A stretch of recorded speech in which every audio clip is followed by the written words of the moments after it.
What's good? What's good, people? 12th man's back. Race for Europe back Monday night, 8 p.m. You know what time it is. Big up to my boy Errol for stepping in last week, man. Much appreciated, bruv. But I'm back tonight in the hosting seat. We're talking all things Arsenal, top of the table. We've got a great panel. We've got Deji Spurs in the house. Thomas Frank is a silver member. He's the Arsenal out, that's for sure. We got Wolfie in the house talking about Ginger Mourinho keeping him up. We got Pete back in the house, and they're all talking about their game at Anfield. And we've got Charlie in the house, who I thought we were going to be laughing at, if I'm honest, but we're not laughing at now because they turned it around in the end against West Ham. And we'll also twice in 1 week, Charlie. Yep, twice in a week. Mate, it's going to be 3 times tomorrow night as well. No, we're going to talk about that, brother. We're going to talk about that indeed. Big up to everyone. Make sure you hit like and subscribe. Make sure you're following OK Jerseys. Code is 12man, 8% off any jersey you want around the world with name and number on the back as well. Go check it out. Link in the description. We have got a very special guest tonight, which is where we're going to start. LB is coming on, trust me, but he's just a little bit late. I think he's finishing up on his show at the moment. We've got Mike in the house, back from Gooners versus Cancer. Mike, how are you, my guy? What's up, Dan? Good to see you again. Good to see you over the weekend. Well, not this weekend because, you didn't go away, did you? But no. I saw you for the rubbish games. Yeah, you just come for the rubbish game. I want one of those little intros. I'm only on the pod once every 18 months or so, but I want one of those little intros where, you got my name, then you got me like spilling wine on your mom or something like that. Video segment. It's that's normally what happens. Like an outsider here. I don't know the joke, but yeah, that's normally what happens. Mike comes to the Emirates and chucks wine It's all over normally my mum, dad, or both of them, getting too drunk. But big up to you, man. Look, you're here for a good reason. I do want to get into the Arsenal side of stuff as well, but I try to do my best to invite you on when I can, when the moment matters. And we're here again, another year. Normally you're doing podathons, 24 hours, 27 hours, 250 hours, it seems like. You guys, there certainly feels like for you, I'm sure. But this time it's a little bit different, man. So it's Gooners versus Cancer. The link's pinned in the message, people. It's in the live chat. It will be in the description. And I'll also put it on the banner here. Gooners versus Cancer.com. Mike, over to you, bruv. Yeah, I don't want to take too much time. I know we've got a lot of football to talk about, but this week is World Cancer Day, and Gooners versus Cancer has been doing fundraisers for about 9 years or so. Had a lot of success, a lot of support from the Arsenal community, from the football community. And instead of the 27-hour podcast that we've done for the last few years, this year we are joining a great organization called We Can Kick It, that puts on free football clinics and events like that for families that are suffering from cancer. A lot of cancer charities raise valid money, really important money for research to try to cure cancer. A lot of times people forget that the people who currently have it, their families, their extended families are really suffering. And so there are organizations like We Can Kick It who bring light to those families, kind of get them to think about something a little bit more positive, a little bit more enjoyable.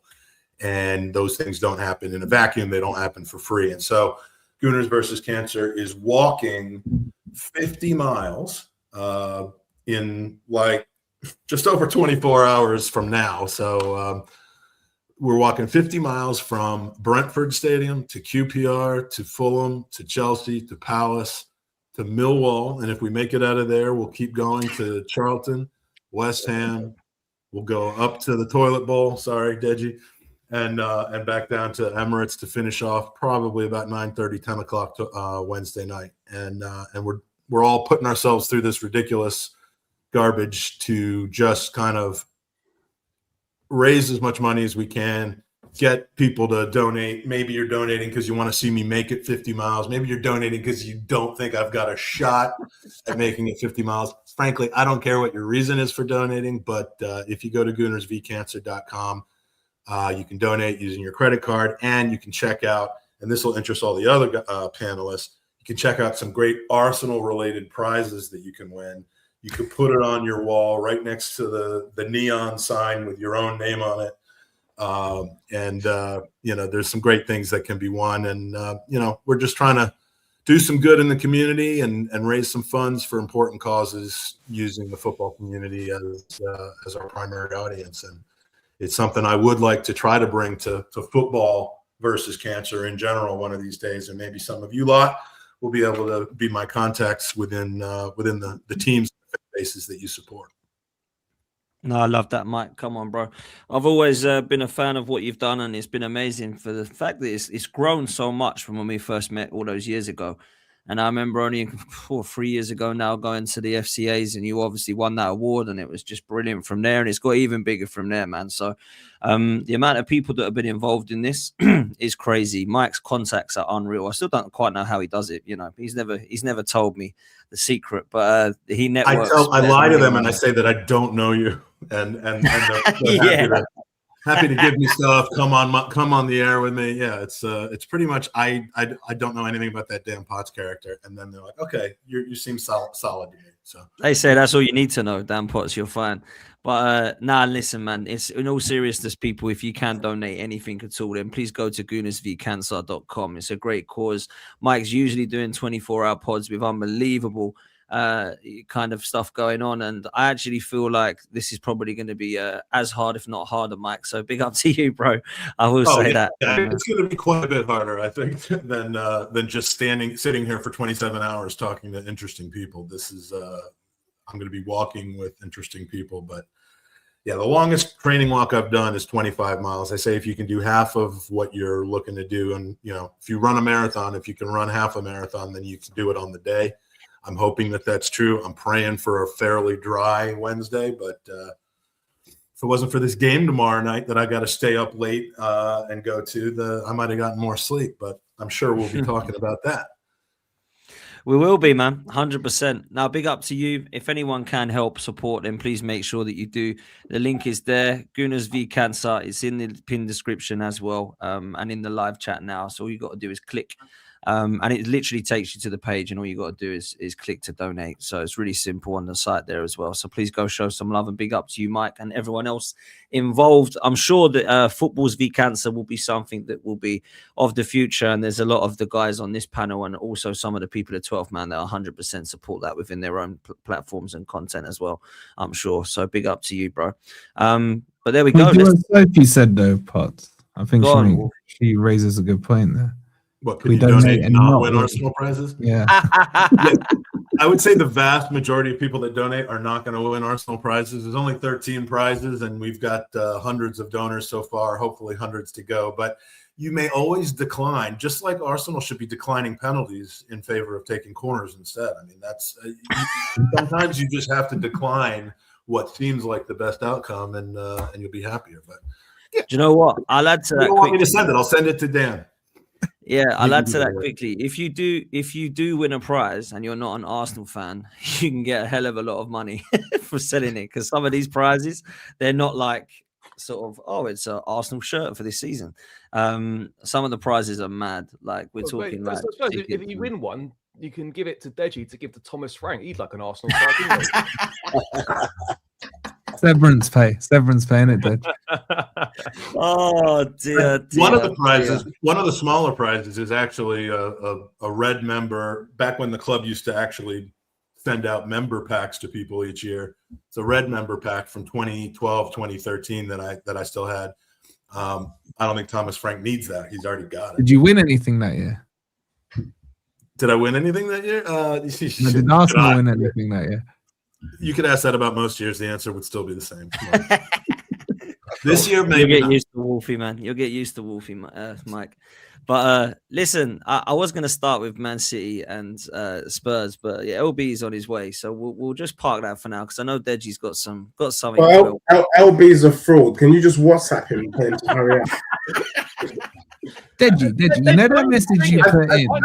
Mike, brilliant calls, mate. It's a shame that you're an Arsenal fan, but I will do my best to support the cause. So well done, and good luck on the walk. Brilliant stuff. And next season, if you can open that up to include other fans, that would be absolutely fantastic. Yeah, I mean the amount of work. Unfortunately, this is not a full-time gig for me. It's just a passion project, and I'm still at that stage in my life where I've got a lot of competing demands for time. It's been on the radar for years to try to do that, but I don't know that many fans from and supporters from other fan bases. So Dan could be an interesting link because we know he likes spending time with people who like other teams more than he does. The thing is, Mike, I don't know if you've done anything with Deji, but that was a plea for help. He's asking you to set up a go fund our transfer window fund for Spurs. Yeah, there's not much I can do about rubbish that. window they've had, man. By the way, I may or may not have been in that building yesterday, watching that game yesterday as a guest of somebody who who happens to be of the same fan persuasion as Deji. So if you want any firsthand information about what happened in that place, did you shower afterwards? I have done nothing but showers. Love that. I almost went back to Florida to get in my pool and fill it with chemicals so that I could actually do the full cleaning. But Listen, man, we'll let Dej have his moment. LB's literally just like live. He's finishing up with you now, so he'll be on very soon. I'm sure he'll redirect everyone over. So Deji will have a whole audience of Man City fans to come and listen to this as well. But let me start with us, me and myself and Mike, because I did feel like it was a very comfortable performance. I don't think there's much to kind of discuss during the game with any form of controversy, but what does make me laugh is some of the rival fans in the comments saying that Arsenal aren't going to deserve this trophy if they win it. And if they do win the Premier League, they're going to be the worst in history. And Paul Scholes, we all know what he's doing, but he has kind of worked, if I'm honest, because everyone's now talking about it, that Arsenal are a disgrace. And really, if they do win this, it's a shambles. But if I'm honest, look, I'm not one normally to sit there and start crying about kind of comments that are being made from rival fans about it, but I did kind of find it a bit bizarre because there's been teams that he's been a part of that were a disgrace that won the league. There's been teams that Jose Mourinho at times stunk it across the line, or Liverpool sides, Man United sides. Arsenal have done it before, we've stunk it across the line, but no one was talking about them being a disgrace and not deserving it. So is this just rival fans crying? Like, is it really what's a bigger disgrace? A bigger disgrace, Potts, is the rest of us who haven't been able to get our shit together and have allowed this to happen.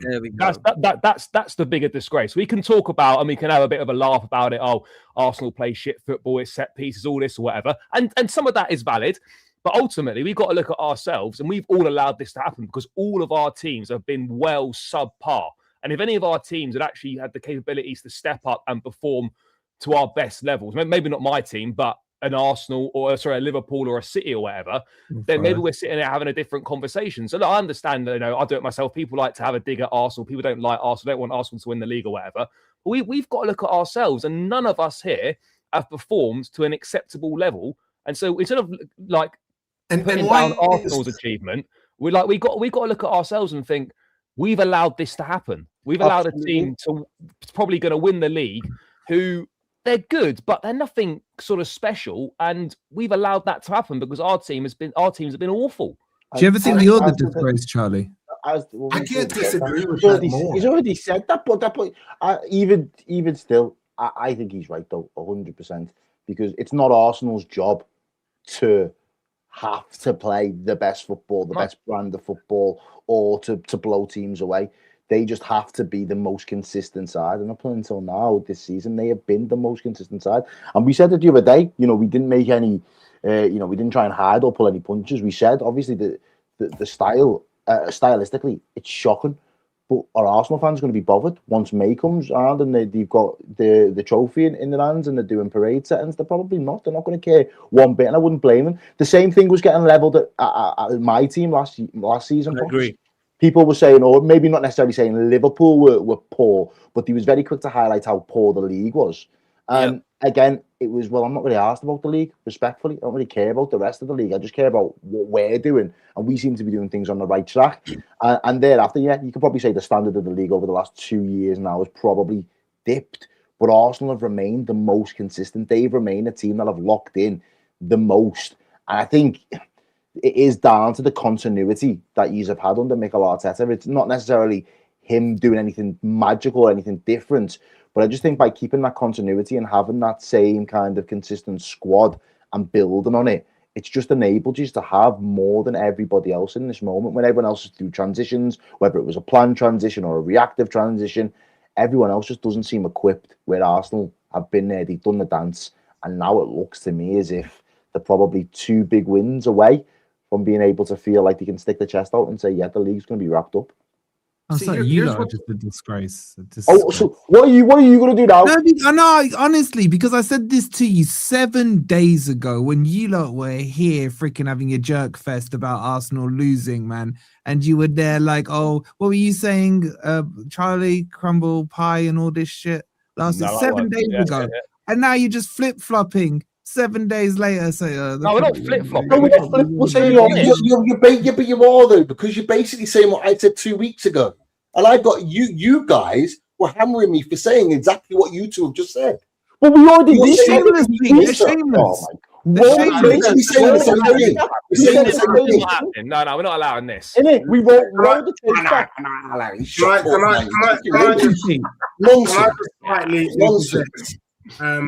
I said to you, look, you did too much last week, and you're like, oh, and Deji was like, whoa, stand down, Wolfie, stand down. Wolfie, you just need to fall back. Fall back, innit, Deji? Tell him to fall back. Wolfie's turning relegated. Can I just say something about Charlie? Obviously, Charlie's been growing some wings these last couple of weeks. He's starting to pipe up at the tail end of the season. But Errol and Charlie, you two are some of the most disgraceful content creators I've ever seen in my life. Because what you two have just done is project your guilt of the transfer window. The reason why you guys are sitting back, rolling over, pulling down your pants for Arsenal, because you feel guilty that you spent... Bear in mind, they've not beaten me all season. Bear in mind, they haven't beaten my team all season. Everybody else needs to check themselves, because my team did their job.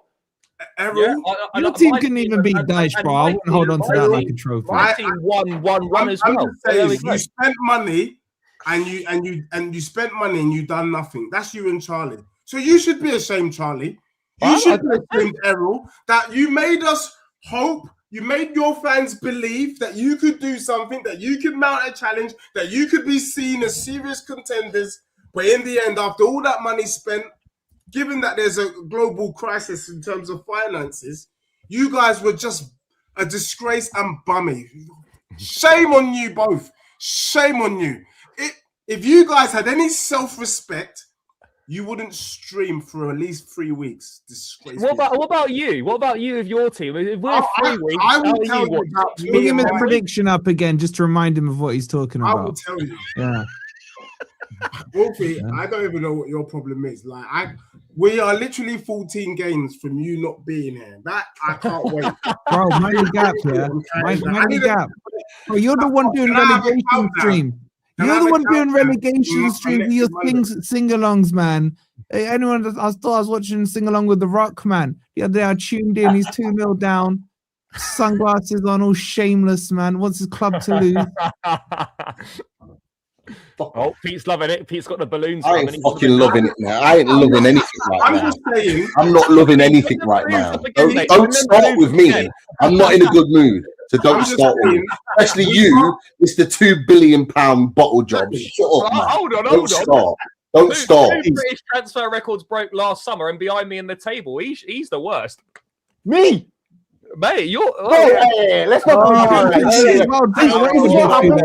what happens when Arsenal win. We all start infighting. When they're losing, we're never asked. No, but as soon as we win, the shots are just coming from every direction. It's ridiculous. Deji, I'm sorry, this time you do need to fall back, because the audacity that's coming from your direction on this stream is ridiculous. I ain't never seen nothing like it. LB will be here to confirm. There he is, in the building. There he is. He will confirm.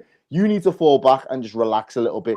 As for Pete, hey, I did your stream the other day. I was amicable. I was nice. I was on about you. I was on about Charlie. Okay, and I was Charlie. You can't say that. I finally spend money, and you're all getting mad at me for actually turning up for once. No, we're not. No, let me just bring Mike in, because he's got a different perspective on this, bro. Come on, talk to me, Mike. I don't see how it's possible that an entire group of normally good football teams all just have a bad year in a vacuum where there's nothing else going on. We're forgetting that the league is better from top to bottom, especially in the middle and the bottom part. I mean, we've had leagues in the past where teams have run it with point totals in the 90s. And then you got your bottom 3, 4, 5 teams who are all 15, 11, 19, 22. We have a much better league now. We have teams that are 14th in the table. Sorry, Deji, that are spending a lot of money on players and competing better. So if Liverpool's having a bad year, it's because they're playing teams that are playing them better. If Chelsea's had an off year, they're playing teams that have either figured them out. I mean, teams adapt to Arsenal's playing style all the time. So I would actually argue, and I know this will not go over well, but I would argue that winning the league with a relatively low point total is probably harder than winning the league with a higher point total, because it means the league overall were better, and it was harder to get those automatic 3 points in every single game. And we've seen that time and time again, where a bottom team ends up nicking points off a top team. And in a league like that, surviving and ending up at the top after that long 9-month grind, I think is actually the sign of a better team, not a shitty. I really like you, Mike, but you could also argue the arena, bro. You don't get a free pass. I hear it, but you could also argue the opposite, right? Where those teams that are getting 90 plus points, right, that they were just so much better and performing to a higher level than all those other teams. Whereas the other teams now, have they improved? Maybe they've improved a little bit, but I also think both things can be true, where those teams probably improved a bit, but the quality of the top sides has dropped as well. Man City's and Liverpool's are not as good as what they were a couple of seasons ago or last season or whatever. I think that you're thinking that. Both points are true. Both points can be right. It's easy to say that they're not as good because their results are not as good. But why are their results not as good is the question that I'm asking. And it's because City can go and drop points to Spurs. They can go drop points to us. They can go drop points to just about anybody right now, as can we, and we have. But in a league like that, I think one of the comments was, a low point total doesn't mean a bad league. It just means a close league. Would getting 94 points in the league like we have, where everybody's so closely bunched together, below that, be better than winning the league with 74 points? Absolutely. But I don't think it just because Liverpool and Man City were going neck to neck in that one year that they both nearly or did get 100 points, that doesn't mean that the league was, just a rollover for those teams. It means that they were just that much better than everybody else in the league. But Mike, you're being too binary with it. You've been too binary, just looking. It's a zero-sum game. Football is a zero-sum game. It's not, right? There's an eye test that's involved as well. That Liverpool team, that Man City team, if they were in the league this season, either one of them, the league's already wrapped up. Let's be real here. Or one of the old teams, the invincible you can say that team. for sure. You 100% you can say.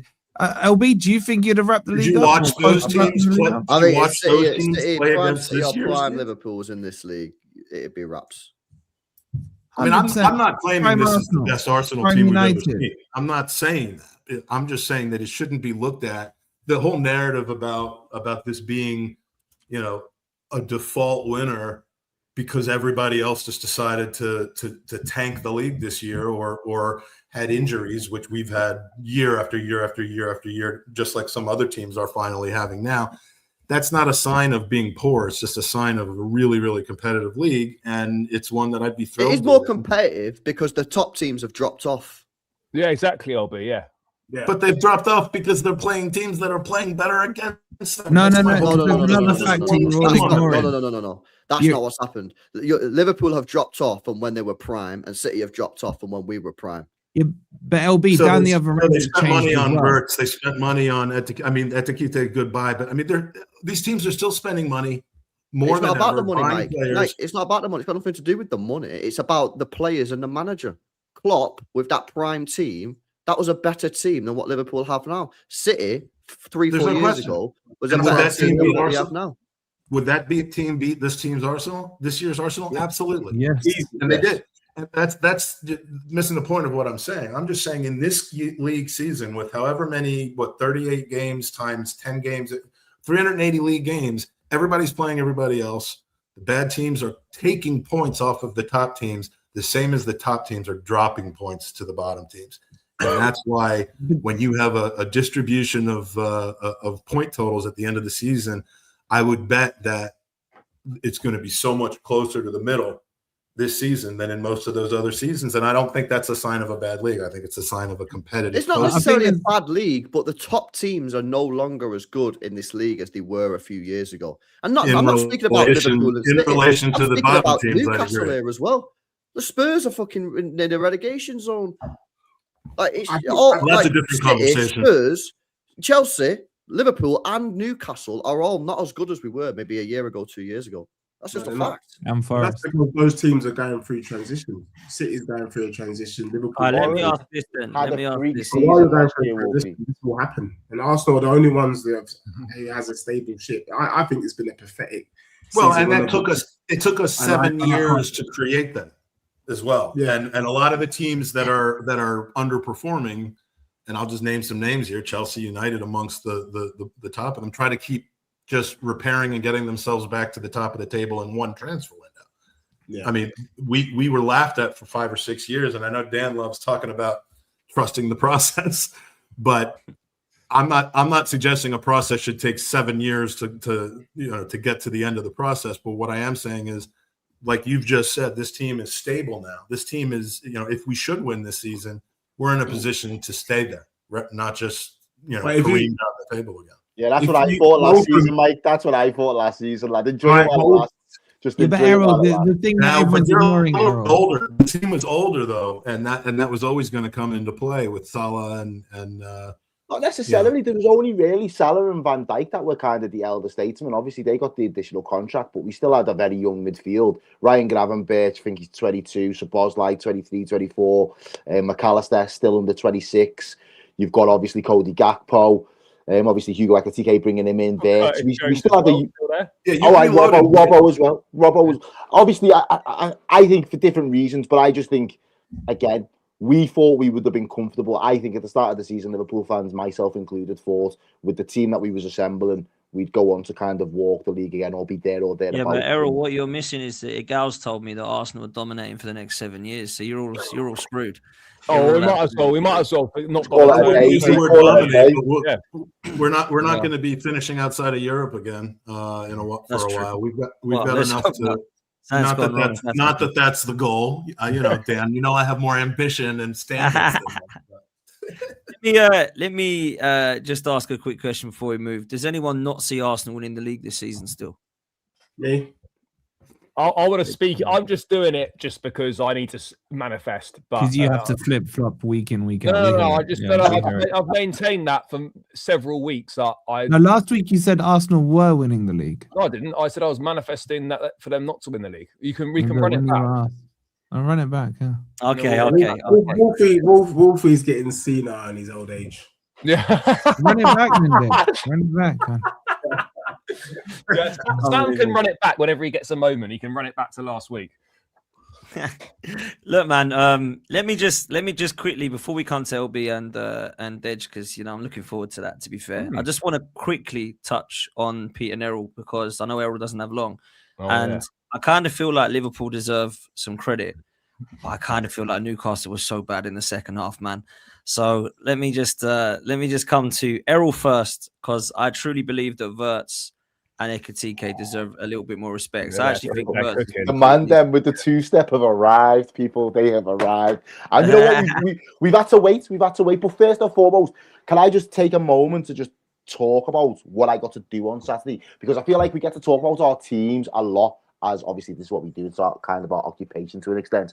But we don't get to talk about the jobs that we get to go on in terms of the work that we do. So I was really fortunate on Saturday. I was at Anfield and I got to surprise a dad and a lad. And the lad got the opportunity to go be a match day mascot with Virgil van Dijk. So he was absolutely made up and he was over the moon. And obviously we kitted him out, kit, new shoes, preds. He looked the part, he looked the business. The one thing that made me want to speak about it is because obviously people have been doing the clips around Kieran Trippier. I think he was Newcastle's captain for the day, and that little girl. I got to meet the whole mascot setup. So I seen that little girl who was the Newcastle fan. And I just want to say, for any Newcastle fans that are in the chat, that little girl is an absolute credit to her family and to the club, you know, genuinely. And as I say, I don't know what happens when the football players go on the pitch and everything starts to happen and you get into the match day preparations. And I would like to think that Kieran Trippier didn't do that intentionally. But she had to firm that. And as a 7-year-old girl having to do that in front of nearly 60,000 people, massive. So again, it was a great moment for me personally, but I just obviously wanted to just say, if there is anyone that obviously understands what it's like from that perspective, I just think she deserves a lot of credit in terms of the match. Sorry, Errol, what happens? I didn't see it. So she basically, obviously, the away team get one allocated mascot, so she's the only mascot. It's not like a Champions League game, and there's about 5 other Liverpool mascots. They're all kids under 7 or 8, and everybody's going off, and all the Liverpool team take the mascots off, basically, and the captain and whatnot. And basically, the Newcastle side all just go about the business and just leave her standing there. But she didn't know what to do at that point. Do you know what I mean? She's got no direction. What minute of the game did she get subbed out? We needed her. You did need her. But outside of that, yeah, obviously. It got sorted out, and it just looked bad from that video, but I don't think it was intentional. So I'm trying to Kieran Trippier. Well, one thing you can't say. I mean, as a player, he's finished, but as a professional, like he is a top professional. Like he would never do that intentionally. And actually, he's given countless times at his time at Newcastle United where he's gone above and beyond for like mascots and various others. So it might have been just a complete wrong judgment. The lads wear the Adidas tracksuits, they all go off to take them off, and they do it by the sides, and then all the lads have just like started to do their little preps, and I think it was just a misunderstanding. What I will say on the back of that is the club are aware of it, and they are obviously speaking to the families. She's honestly credited from their side, and I think Eddie Howe at Anfield he'd already addressed it. So like that's she's a credit to the fan base, mate, and she's a credit to her family. So yeah, I'm made up that they could have done that. But on the match, come on, the match. It was the first time I've been gassed watching us for ages. And you know what? It's probably the first time for a while where, especially in the Premier League, I feel like we could definitely say we played like champions, because we went down to a Newcastle side that needed to win. And you know, they haven't won at Anfield for nearly 30 odd years. They needed to win. They get the noses in front. You think it's going to be a much more difficult game than it is. You know that they can really be constrictive, not give you much space to play, really just be so physical and just kind of bully you out of the game. And he didn't. 5 minutes later, Hugo Ekitike goes up the other end of the pitch, gets on the end of a Florian Wirtz, just a lazy little run into the box. He just skips past 2 or 3 players like they're not there, and then jobs are good. And then from there, it just felt as if Liverpool were just going to absolutely catch a light. And we did. Hugo Ekitike again with a lovely ball as well into that channel. His movement at the minute, lads, is just... I think every single one of us, now we've seen him Prem-wise, we would all have him as our number... Well, maybe LB might still argue for Haaland, but I think everybody else around the panel would be looking at him. He's quality, bro. Go-to guy. I didn't know enough about him, I'll be real. I know LB We said this the other day, Pop, didn't we? Pete did. Yeah, I didn't know enough about him, but I tell you what, that is an excellent signing, man. He's the only player in the whole time at Eddie Howe's 4 years at Newcastle United, is the only player that he's actively, openly talked about as a player that he wanted to sign. He's done it on 2 occasions. He's the only player in that time. That just shows the level, and the fact that he talks about him so openly tells you how much he rates. Have I imagined this, Pete? As when he was at Reims before he went to PSG, did you try and sign him then? We had a deal agreed. That was before Isak, so we had a deal agreed for him. But PSG's his team, and so when they came in for him, it was no-brainer. The one thing I will say in terms of the biggest compliment that I can give to him in particular, and then I'll say one last thing, and then I'll pass it over to Pete. He's one of the most likable forwards in the Prem. I don't think there's a fan round that thinks anything negative about him for the time being.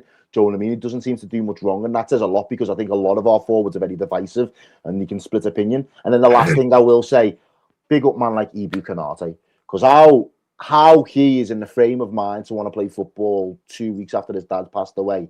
He understands the fuckeries that's happened with our injuries and how unlucky we've been in the last couple of days.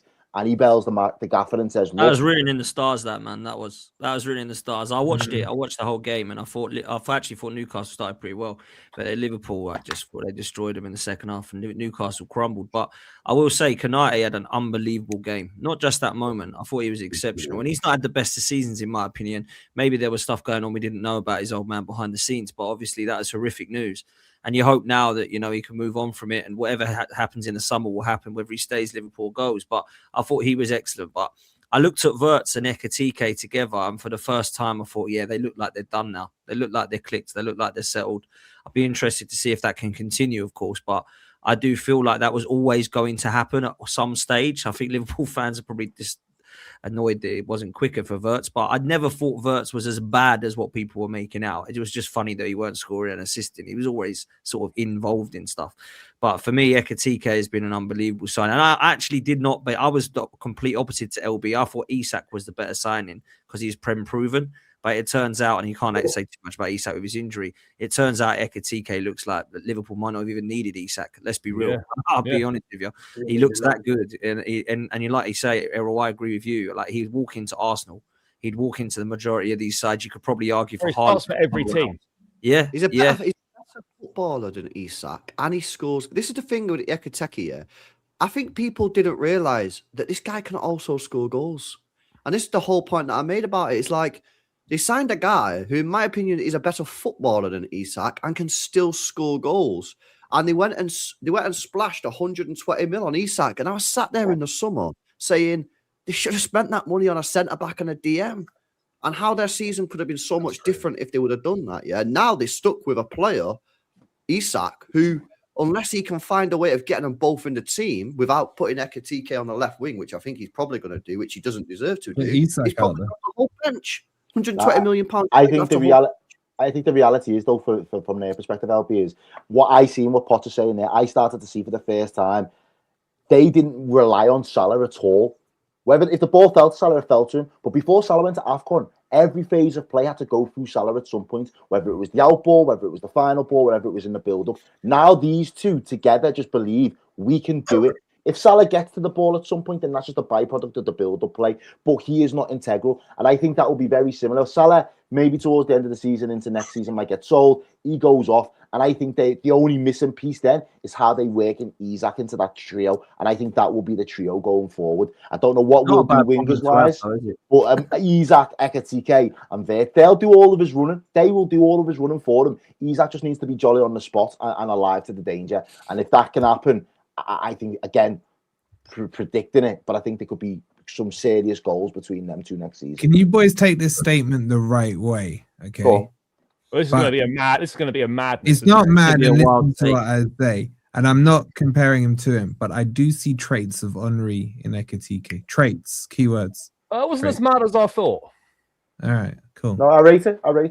I don't know whether I actually hear it in terms of the attributes, the pace, the power, the curling the ball in. I feel like I've got confidence in front of goal with him. I get it. I hear it. I think I actually see a little bit. So, you know, this is going to sound mad now, probably worse than your take, but I actually see a little bit of when Isak was a bit younger in Ekitike as well, in terms of that kind of similarities of how he plays. But I think Ekitike's potential to go even more so than Isak. And how old is he? I don't mind doing a hot take in this moment. I think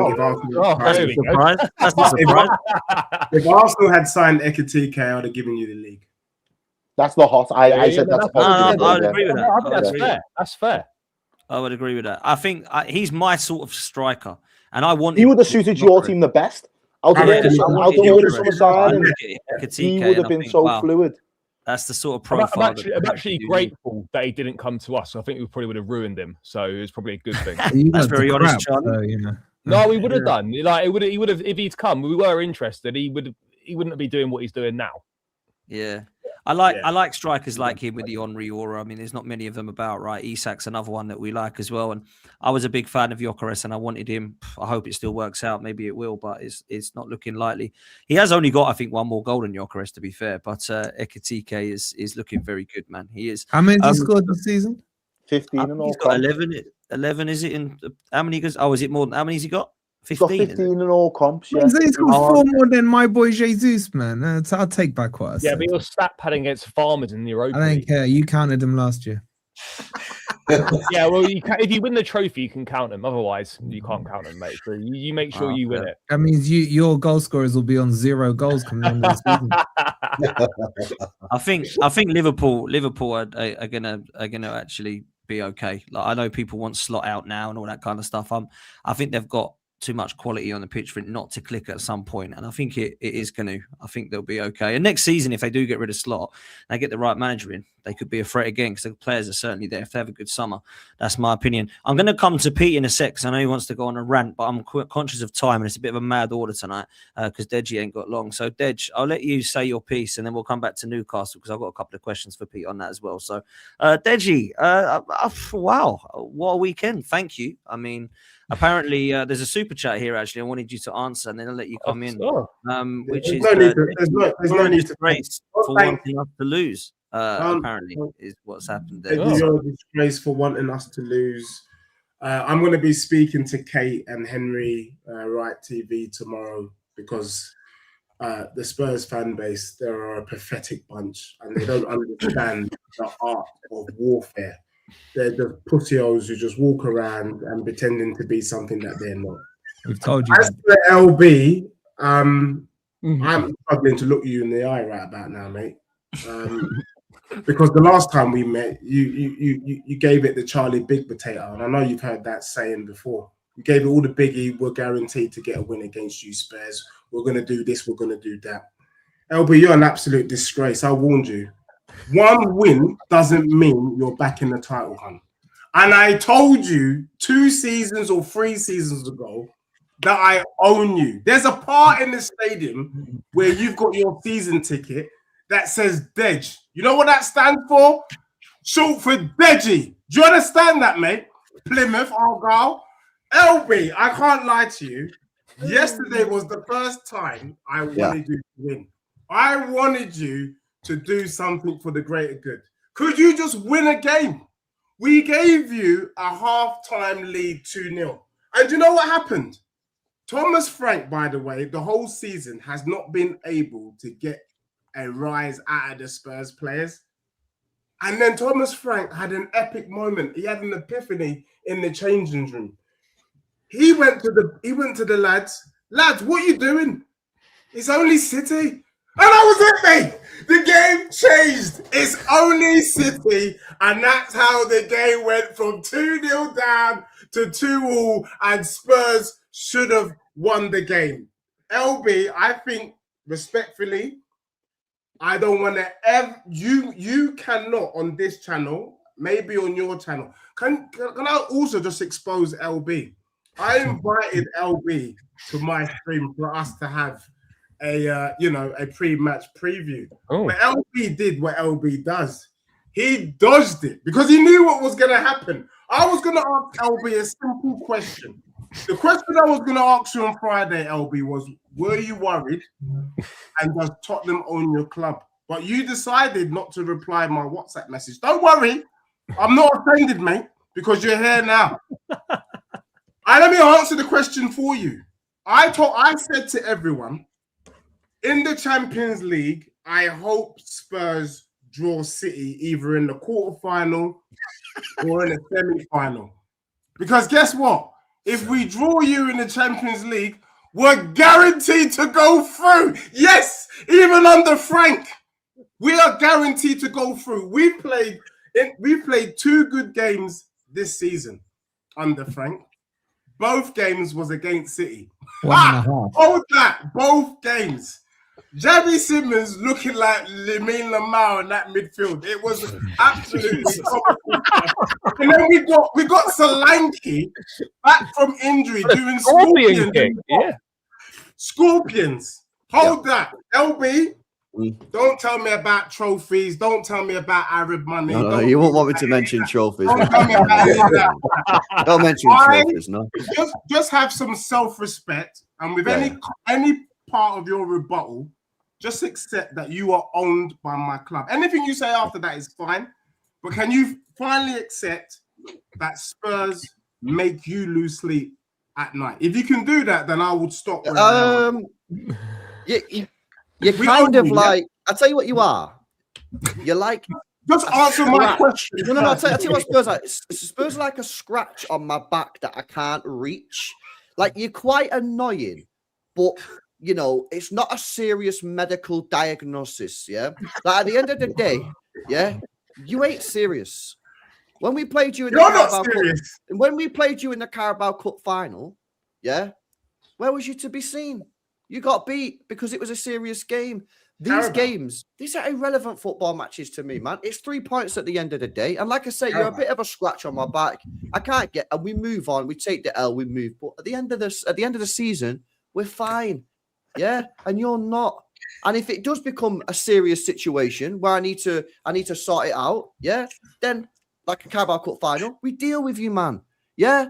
2 seasons ago, when we needed to beat you to win the league, we dealt with you. Nothing's on the line. Yesterday's irrelevance. Nothing is on the line. You just do your thing. You do your cup final gimmick. You win. You come on here. You say, "Oh, we own City." Blah blah blah. Meanwhile, we won more trophies in the last decade than you won in like 100 years. So at the end of the day, yeah, I'll just let you do your thing. I'll let you have your little, like I say, we own City gimmick. Oh, season ticket, got Deji on it. Yeah, and then we can... final, LB, wasn't it? It was the cup final. Cup final, bro. Did you win yesterday, Dej?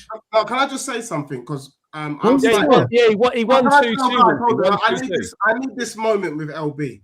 I'm slightly offended because one of the things that I take time with is the English language. Is it a gimmick or is it a fact that Spurs own City? If you beat us in the Carabao Cup final, when it actually careful how you answer this. Yeah, I'm answering the question. If you beat us in the Carabao Cup final, a game that actually mattered, then yeah, I'd say you. Nobody gives a damn about Carabao Cup, mate. We beat you. We beat you. Telling me he doesn't care about a cup final. Charlie, hear me out because you can back me. This is why your club is in the gutter, mate. We knocked City out of the Champions League twice, is it not? Did you win the Champions League?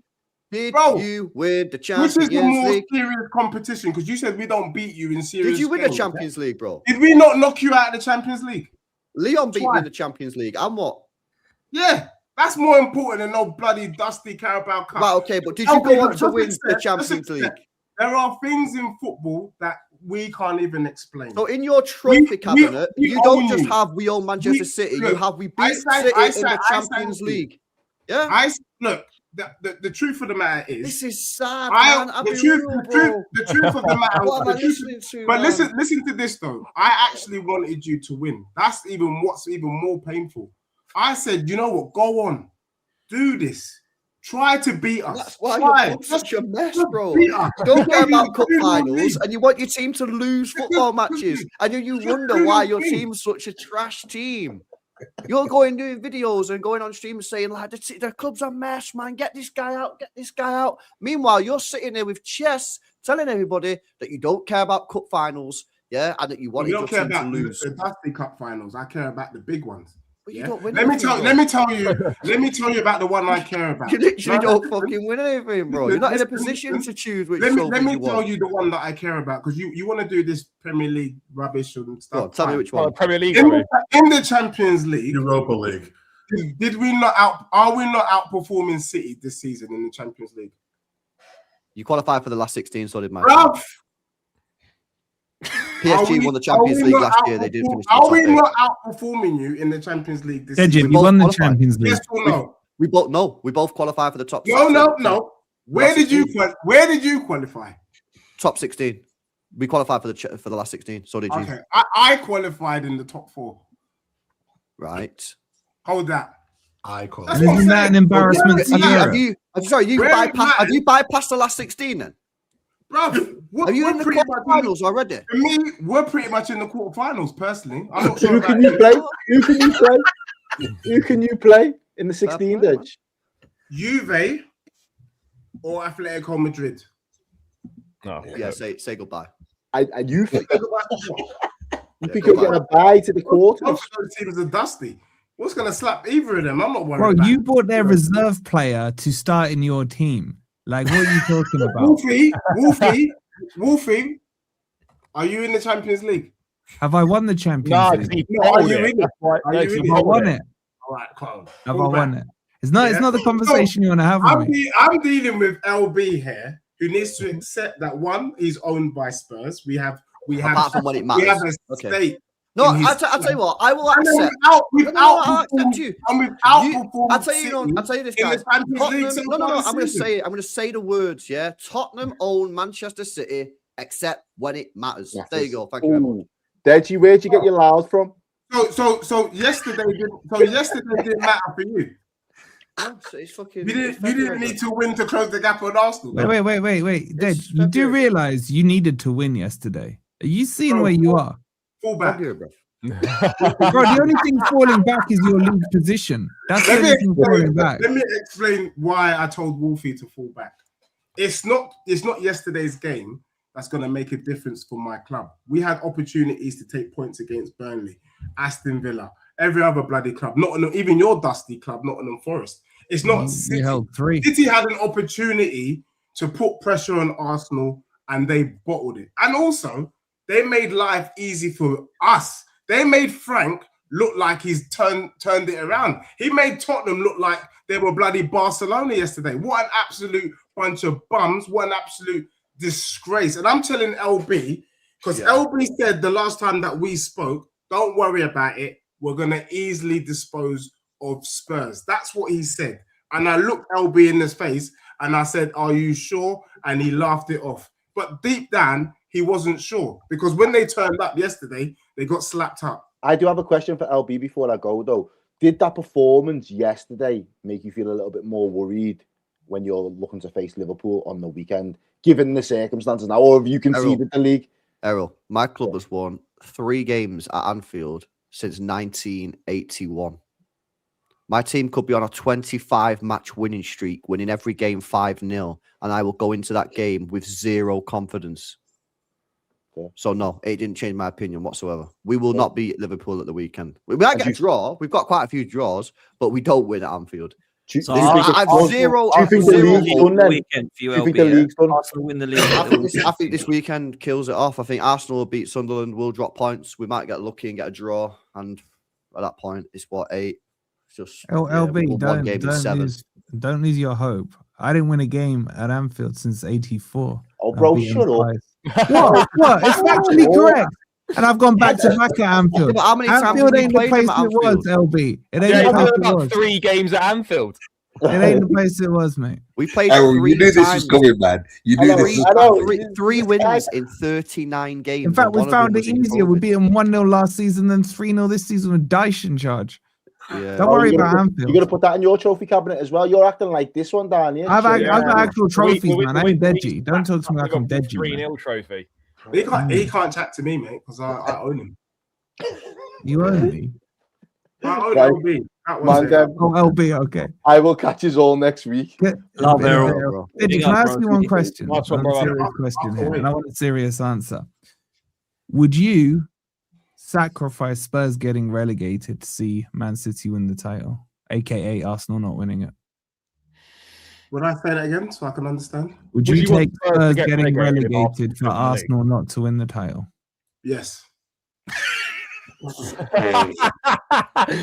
you take a relegation, so you'd be doing up like Charlton Athletic. You guys, and you know, Mike, you might be able to help me here because I feel. And then we go and win it the following year anyway. I think the English at the moment really don't understand the art of warfare. Think about this, Dej, man. Like, the art of the beef. Arsenal and Tottenham is a genuine beef. You cannot want to see your rivals do anything. You have to be prepared to sacrifice and take one for the team. And I think it will be unlivable to see Arsenal win a Premier League title and Spurs for us to be watching it. So there is no circumstance to make Arsenal win. So be it. It was Arsenal fans will do the same. I don't know why people are acting like this is some big deal. If he was on the other foot, Arsenal would rather go down than watch Spurs pick up the Premier League title. That's the truth. Would you go down for that? Absolutely not. Absolutely. I think that's not, something that people say when they want to look hard about their team and the rivalry and all that. And I don't know you. I don't know you. So that's not a personal comment on you. I just like, would you shoot yourself in the face so that you don't have to see Arsenal win the Champions League or the Premier League? I mean, he would. I remember how I felt the day that Liverpool and Spurs were playing in that final. The thing is, Mike, what Deji doesn't understand yet is that Arsenal fans don't care about Tottenham, innit? Yeah. You don't care about Spurs, bro. Look, you know what I'm saying? It's true to a degree. I mean, someone in one of the WhatsApp groups that I was in yesterday said, Arsenal live rent free in your head, Dej. And I was like, yeah. Yeah, I mean, I wouldn't say that it's the same in reverse, but it's not the same in reverse. Yeah. No, we didn't want you to win that trophy last year. No, we did. We were literally dying for Liverpool to win that Champions League, and it was a nervous watch for about a minute and a half. And so, but no, I mean, I've lived a long time on this planet, trying to advance my own interests rather than try to sacrifice other people's interests. So, I mean, I hope it never has to happen, but I'm not taking a whole year in the championship just to enjoy Man City buying another title and cheating their way to it. So now making it more enemies. Now, the thing is, LB, I got to take issue with your analogy. Your analogy when you were talking about Spurs being that itch you can't reach, I see them more as that turd that doesn't flush. You know, that one that just kind of you flush and it comes back, man, every now and again for you. Like, I think that's more what they are. That just seems to happen more on the English toilets than in the US, by the way. You're on mute, Dej. I was just gonna say, sort out your plumbing. Do you know what I mean? That was all. You know what I mean? Sort out your plumbing. Oh, tell that to LB, man. Can I ask you went down very quickly? I know you don't have long, Dej, but you said it was the end of the road and that Pep was finished. Are you standing by that? Bro, I think since I've made that statement, we've seen nothing but that. You know, it is the end of the road. What have they done since I made that statement? They've done nothing. They've not won anything. LB's here giving titles away. LB's here not trusting his club. LB's here giving us a history lesson about their performances at Anfield. They're an absolute disgrace of a club. And then LB hasn't actually... LB, who I have to say is one of my favourite content creators when it comes to cooking, his performance this evening's absolutely been one of the worst I've ever seen in my life. He ain't getting any extra subscribers for that crap performance. So, yeah, it's been pathetic from City. And so just to clarify, this guy's washed and we're having an awful season. Yeah, his second in the division is 90 minutes away from a cup final, unless Pete does on madness. Last 16 of the Champions League, and he's still in the FA Cup. And are you happy with where you are? I'm not happy at all. But I'm far from saying the manager's completely washed and he's finished. But I gotta agree, Deji. I think you've got off lightly so far tonight. We've kind of picked on Deji a bit. How many more days does Guardiola There's only so much you can cook someone when we're 6 points well, behind. All right, let's ask you a question. Like, because this came up a lot last year, so I think it's time it turned to City. What phase is Pep in now? We're in the rage-baiting question. We're in the phase of reloading. Yeah. Have you ever played Call of Duty World at War? I did. You remember the Browning that took about page, 5 years? Page 115. Big up Dej. Do you remember the Browning, the machine gun that used to take about a year to reload? Yeah. Yeah, we got jammed on the reload, bro. So now we're having to restart the reload again. That's basically what's happened here, yeah. And we're getting fired at. We're getting no, that's not fair. No. We don't do numbers here, yeah. We don't do numbers. Yeah, everyone did last year with Arsenal, man. I think it's only fair we start counting with City. That's because I started. The only number that matters is 150. That's it. You fucking started the phase thing, and then I mean, someone's saying in the chat you're in phase 115, but I wonder who that is. It's you, Mike. That's Mike. I know we're going off topic here. How has that still not been announced yet? It's ridiculous. What is going on with that? It's not going to be announced. It's not going to happen. I don't know the plan. I want to know what phase they're in. Listen, everyone's got the right to a defense when it comes to crimes. Yeah, except for Everton and Forest. Well, don't admit you're guilty, innit? You know what I mean? Well, apparently, is strong rumors suggesting that it might be Pep Guardiola's last year and that Maresca and Xabi Alonso are a shortlist. Is this happening? Is he going this year? I did say at the start of the season, I thought this could be Pep's last year. Then Pep started to look at like pretty excited and pretty happy with the players. And I thought, maybe not. And then it's gone south again. And then he just looked bored. He looks bored again. So then all these rumors will come out. You had that stuff. Charlie will probably have like a bit more info on about. Like back in January, there's all this talk come out that Maresca basically was having talks with City, and that's why he fell out with the board, because he had to tell the Chelsea board, it was part of his contract that he had to tell Chelsea that he was in talks with City. That was weird. So who knows if he's going at the end. Pep keeps saying in the presser that he's staying until the end of his contract, which is at the end of next season. He said it literally like 2 weeks ago in the press conference. The guy asked him, he went, "Oh my God, you've asked me this again. I've told you already, I'm staying until the end of my contract." So Pep's been pretty resolute in that. I don't know what's going on. You're still getting away too lightly. We need to speak about the players, boys. We need to speak about the players. How shit is that Reindeers player? He is absolutely. Honestly, I thought he had a red nose on him. He's fucking shit. Reinders is, I think, fundamentally a good technical player. However, he is so weak. It is unbelievable. Who gave him the black eye? Pep. I have no idea. Probably the wind. And yeah. And he just, I don't think he tried. For me, his best games have come when because he has had some good games, don't get it twisted, but like there's too many games where he just ghosts on the pitch and doesn't like going, like he needs to be like Gundogan and these players, they used to go and get the ball. He's too passive for me. So yeah, he hasn't been great. Yeah, we're not creating enough for Haaland. Haaland's not doing enough himself, but we're not creating enough for him. And when the very few chances that we have created for him, he's very few. He's not taking. They're not amazing chances, but you still need him to be bagging. Yeah, it's just frustrating, man. I mean, yesterday, the first half, I thought we played well. Good. I thought Haaland and Semenyo both had bad games. We went 2-0 up. And if they both played well in that first half, because they both stunk in that first half, if they both played well in that first half, we probably are 3-4-0 up at that half time. We played well. We completely dominated the game. And then the second half, we just completely collapsed. And I don't know if you guys have seen that stat yet, but they're saying that if you end the results at half time, City will be 12 points clear at the top of the table. Yeah, your second half drop off has been mad. That sounds so much like the way Arsenal fans used to like valid. Well, I agree. I agree. The point I'm making is you've won 5 leagues in a row. Yeah. But the point I'm making is I'm not trying to glaze it and pretend like we're mint. What I'm trying to say is, that we're letting teams back in games.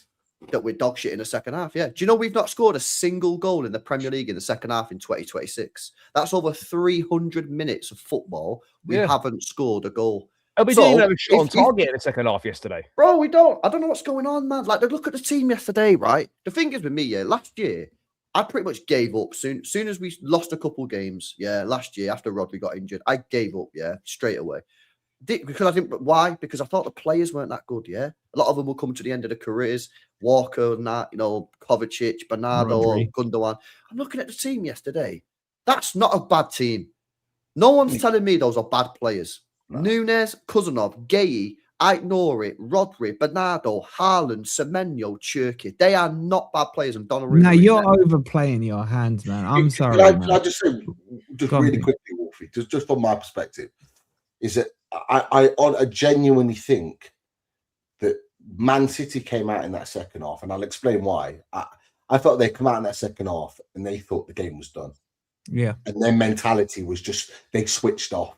Yeah. They completely switched off. Because I watched that game and I could not believe, I've never seen a game like that in the first half, that Man City were literally walking and passing the ball around Tottenham. Tottenham weren't even pressing. Tottenham were walking. Solanke was just walking around the pitch, not even trying to get the ball off Man City. And they were just passing it around them. And it was too easy. It was too easy. It probably should have been 4 or 5. Like you just said, LB. If Haaland and Semenyo were anything at 50 or 60%, it'd have been 4-0 at half-time. But the problem is that it was too easy. And what it was, it looked like to me, from an outsider, that they just dropped their levels and thought, this game's done. We'll win it at a canter. And all of a sudden, Spurs stepped it up. And you see it time and time again when a team drop their mentality, they can't get it back. And it looked like with Man City that as soon as Tottenham stepped it up, they just couldn't get back. And by the time they even tried to get back to where they were, it was already 2-2, and they're chasing the game. And we've seen Man City over the last year, particularly last season, when they're chasing a game, they can't do it. And they just pass. That's all it was. It reminded me of last season, LB. It was just pass, side to side, pass. No engagement, no trying to break the lines. Haaland was just standing still, and I couldn't believe it. There was no movement from him at all in the box. And it just, you could see from about 60 minutes that Man City were not going to score. And that's what it was. Just for me, mentality dropped completely. LB, this might sound mad, but do you think it's worth Haaland? I know he rested Haaland for a game the other day.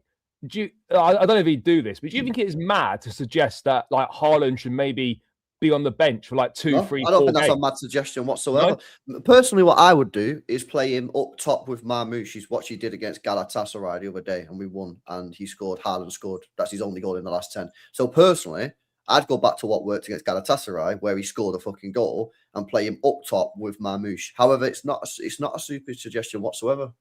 There's loads of City fans are telling me to drop Haaland. I'm like, yeah, cool, drop him. I wouldn't drop him right now because I'd play him up top with Marmoush, but yeah, I've got absolutely no problems with dropping him. If someone said to me, LB, I think he should be dropped, I'm like, yeah, I'm pretty much there. I am pretty much there. I just think that we maybe should start him up top with Marmoush because that's what worked on Wednesday. Yeah, and also you don't look arse though, LB. Like, why was he hugging a doggy, man? Why was he hugging him? I'm just looking at his body language, right? You know, just in general, like you know, when we would go mad about him and talk about how much of a monster he was, but back early on in the season, yeah.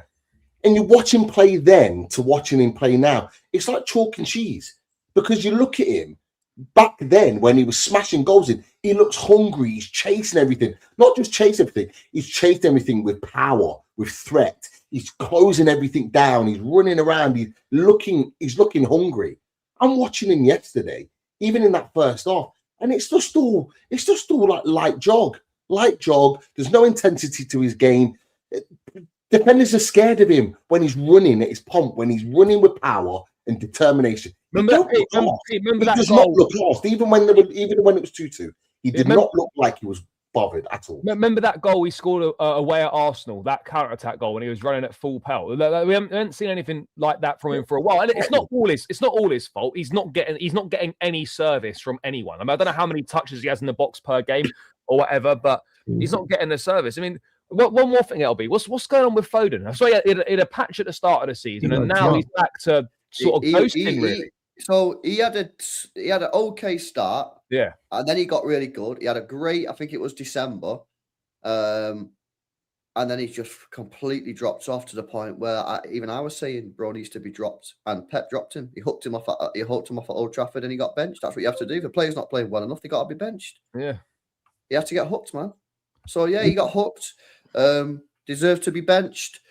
Fucking Haaland probably deserves to be benched and arguably should be benched. And I'm cool with benching him. So it's just a bit fucking weird, man. Yeah, but LB, why are you lot not kicking off about this whole shit he did with Udogie yesterday? The way he was playing, because you were saying, Pete, that he's running, jogging around. It's only ran is when he was kiss chasing Udogie for a hug, man. And so apparently that what he was doing there, he was actually looking at the ref because Udogie was holding him on the set piece, and basically he went over, he grabbed Udogie like that, and then was looking at the referee going, that's what Udogie's doing to me on the set pieces. That's basically, but all right, if Odegaard did that for Arsenal, it would be all over social media and all this shit and everything. Everyone be laughing at him. But Haaland's doing it looking like a twat. Well, some City fans are calling him out, but at the end of the day, if he's trying to show the referee what he was doing, like, what are you going to do? There is context to it. It was pathetic, man. It was pathetic. Maybe it is. I'd rather just focus on the fact that he's not working hard enough, rather than the fact that he's trying to show the referee he's getting fouled. Does Pep know what his best team is, though? Because you've got so many. No, that's what I'm saying. Like, you've got so many different options. I don't think he knows what his best team is right now. No, it's worse than that. You don't even know what the best system is, the best formation, let alone players. He has no idea. He played a formation against Galatasaray. First 45 minutes, it was a 4-2-2-2 system, right? It was Mamouche and Haaland up top. It was Doku, Cherki in behind, and I think it was Rodri and Bernardo Silva in midfield. Yeah, good football. We played really well for like 5 minutes. Yeah, second half was a bit weird. We dropped off, but the whole thing about the league table and that was a bit weird, right? After the game, Cherki comes out and says, "That's the formation that we want to play. That's the formation that the players want to play." That's what he said after the game. Yesterday, we played a completely different system. So, I think this is what I've been saying today on my channel, on the streams that I've been going on, is I think Pep just needs to choose a system and stick with it, because he's got all these new players. Donnarumma, new player. Nunes, first season as a right back. Kuzanov, first full season. Gay's been here a couple of weeks. O'Reilly, first full season as a left back. Ike Nori, new. Rodri's just come back from ACL. Cherki, new. Semenyo, new. Mamouche, first full season. We've got so many new players in this team that I think he's making it harder for these players to settle, because he keeps on tinkering with it and keeps on changing with it. So I think the best thing Pep could do, get a system, choose a system and run with it and stick with it for 4, 5, 6, 7 games, rather than change. I don't think that's helping anyone. Are you Pep out? No, I'm not Pep out, because I still believe he'll fix it. So what will it take for you? What will it take for you to be Pep out? The moment I don't think he can fix it anymore. The moment in my head I go, I don't think this guy can fix it anymore. Do you think he believes he can fix it, OLB? Yeah, I think he does. And I think he knows he's got the players that he can fix it. And I think and as a City fan that's watched every minute of every game, I've seen games and I've seen periods of game where we've played really well. Yeah, but it's just not consistent. And part of that is because Pep keeps on changing the system. Is there any level of concern for you that at some point in the next year or two, you're going to start a season climbing out of a 24-point hole or relegated even worse? Like, is that even on your radar screen right now? No, literally, I'm just not asked about that. So when that happens, and I don't believe it's going to happen, I believe it should, but if that happens, are you just going to is your life going to change on that day? To where my life will be easier, because if it happens at the start of the season, I'll go into the season knowing I can't win the league, rather than this fucking constant week after week of, oh my God, we're in the race now or not. If we start the season, they go, oh, City got a 20-point deduction. I'm like, oh, chilling, right. Full side the cup. I just don't want it to happen at this stage in the season, because then that's how we won the league. That's how everyone will say we won the league. I don't mind winning a league with low points. Like we talked low key, if they did a 20-point deduction at the start of the season before a ball's kicked, for me, that's like, all right, we can't win the league. Let's just full send the cups. But they're not, nothing's going to happen, right? It's going to be non-compliance fines, and that's it. Like, they're going to find a way. Like, the lawyers are going to talk to other lawyers. Well, our lawyers are better than you. You've already done it already. Exactly, Wolfie, right? So they've already done it once already. They're going to do it again, Mike. Maybe City can pay £40 million pounds for a documentary on the First Lady of the Premier League or something like that. That Arab money goes a long way to grease wheels, man. I can tell you that. It's a mad one. Charlie, real quick, your squad is awful, bruv. Your first 11 is quite good, but your squad is so bad. 7 changes, and you're 2-0 down to West Ham. A left-hand side that I haven't seen as bad as that for quite some time. Oh my God, Garnacho and Hart on the left. Please play that tomorrow night, because it would be absolutely brilliant to try and play against. It was so bad. Look, Enzo's a good player. Caicedo's top. Kwama's brilliant. James and Cucurella are really good fullbacks. But I'm struggling to look at any of your other players and say that they're half decent. I'll give you João Pedro, because I think he scored again yesterday. I think he's up to about 10 or 11 goals now. But let's be real. I mean, Liam Delap was awful, I thought. And some of the others, oh, dear me. Where is just the other 30 players that you guys signed a couple of years ago? They're all on 9-year contracts. I'm legitimately wondering where they all are. Like Malo, Gusto, and... No, he plays. Gusto's been all right. Gusto's not been too bad. Bro, this always happens, though. Like, there were 2 guys with the same last name, and I couldn't even figure out what... All our bad performances are coincided when we've rotated. We've said this so many times. The squad depth is really, the depth's there. There's options there, but the quality is not there. We saw it against Napoli last week as well, where we had to make the changes at half time, change the system, bring the players on, and we managed to turn it around. And it was the same in this one. That first half, there's been some terrible first halves under this ownership. That is up there, probably it could be the worst I've ever had the displeasure of seeing. It was honestly awful. We've done absolutely nothing. We defended terribly. We did offered nothing in attack. But then what happens when you put your good players on? You suddenly start playing. And now, obviously, you're playing West Ham, who we know are not a good team. And obviously, they started making defensive subs, taking off forward players, putting centre-backs on. It kind of invited the pressure on more. But look, I think it's good that we've shown we can come back from deficits and win matches. But it's not sustainable in terms of if you keep finding yourself behind, you're not going to come back from 2-0 down every week. You're not going to come back. You're not going to recover from deficits and get positive results each week. So we've got to find a way to start games much, much better. And if you're going to rotate, then those players that are coming in, that level, they need to find a way. Well, the manager needs to find a way. They need to find a way as well to increase their levels, because otherwise, every time we rotate, the same thing's going to keep happening. Because the quality of the players that are coming in is nowhere near the level required. We know that Garnacho is all right off the bench, but every time he started, he offers next to nothing. Gittins is no good at the moment. Hato hasn't been particularly good either. Badiashil's not good enough. Like there's so many problems, and like if we could play our first 11 every week, we'd compete and we would be there or thereabouts. But yeah, the squad's crap, and I've said it all summer. The squad would finish third, did you not? What a shock, bro! We still could. We're 6 points behind Villa. We still could finish third, and you were going to win 2 trophies. Just to we're still in 3 competitions. Let's just be honest, yeah.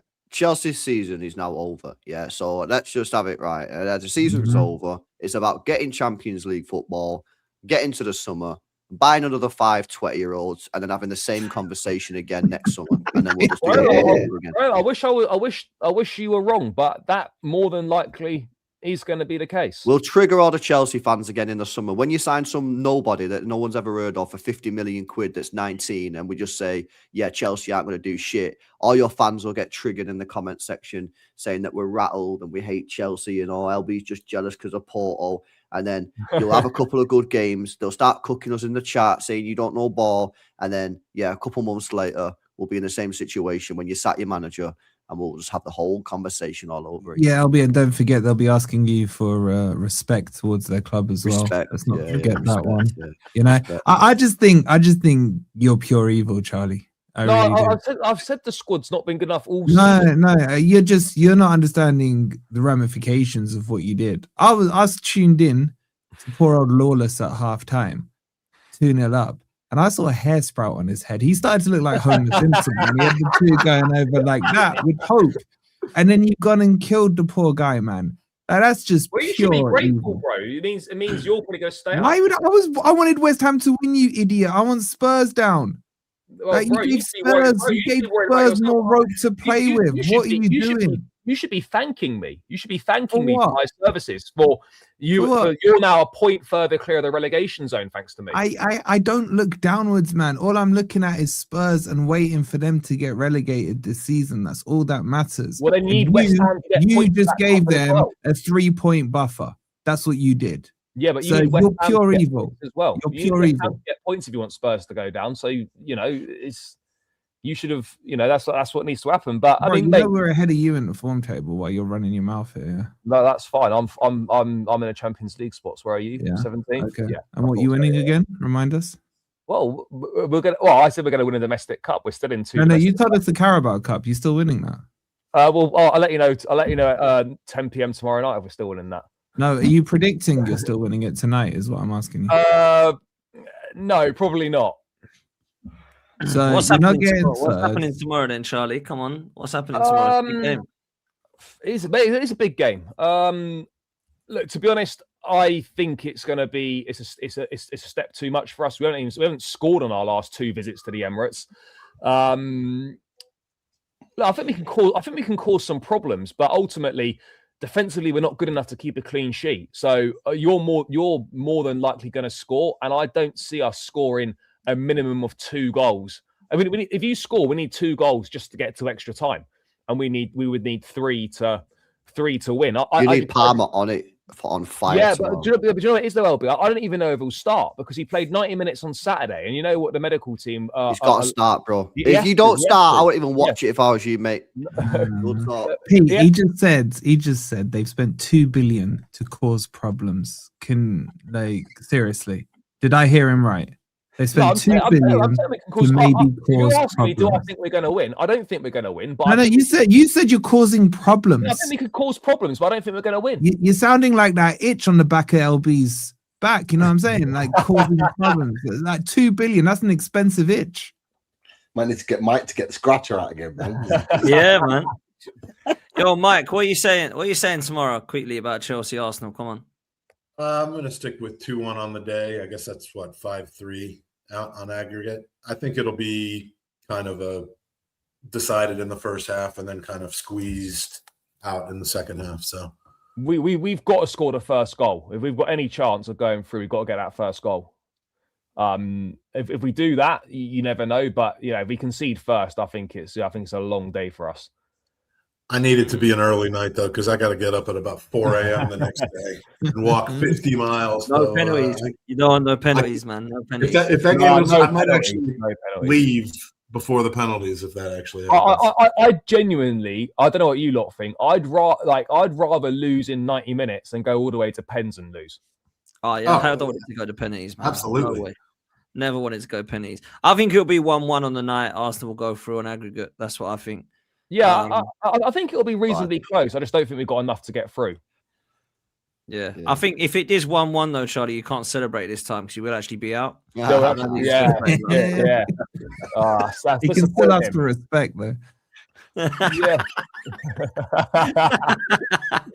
Look, man, let me come to Pete because obviously Carabao Cup tomorrow night as well. But your performance in the second half, Pete. Oh my god, man, it wasn't good, bro.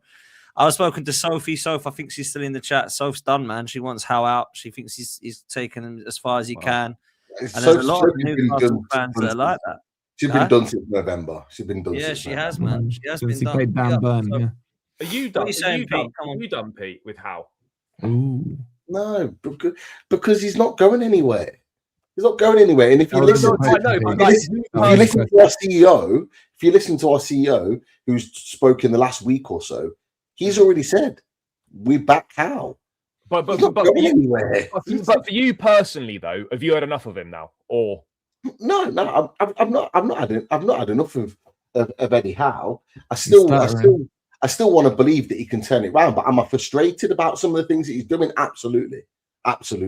Like some of the things that are happening, like are just annoying. The subs, for example.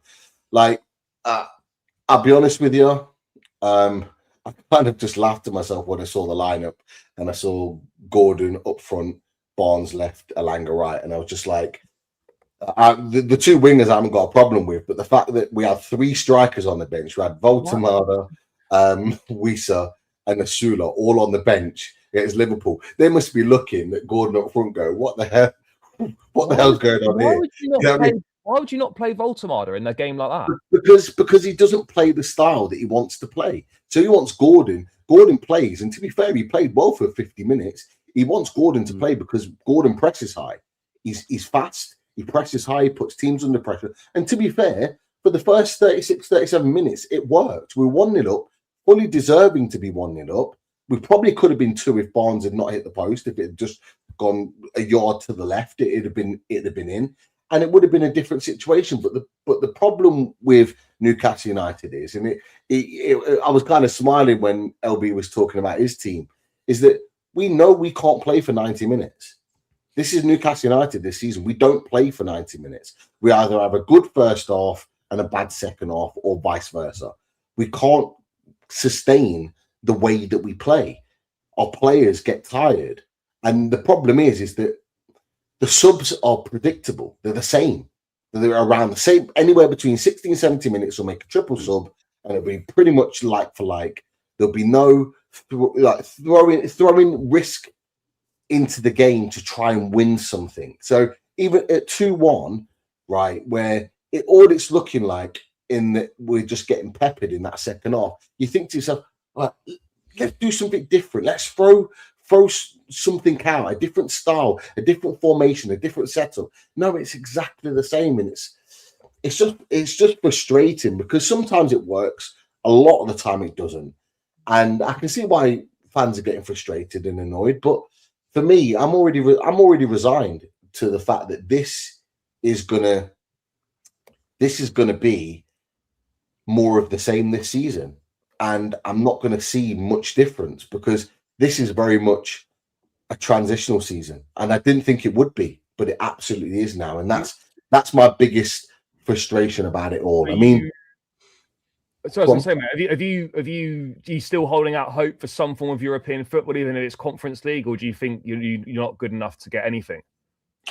If you offered me Conference League Pete, now... Sorry, Pete, 1 second on that, Pete. Mike, I know you got to shoot, my bro. Thank you so much for coming on. Just before you do bow out, just letting everyone know where they can follow you and how they can donate, mate. And then we'll come back to you, Pete. Sorry, mate. Go on, Mike. Yeah, thanks. And I just wanted to say thank you to everybody that's watching, for the rest of the panel. You guys have me feeling much better about Arsenal than I did even going into tonight.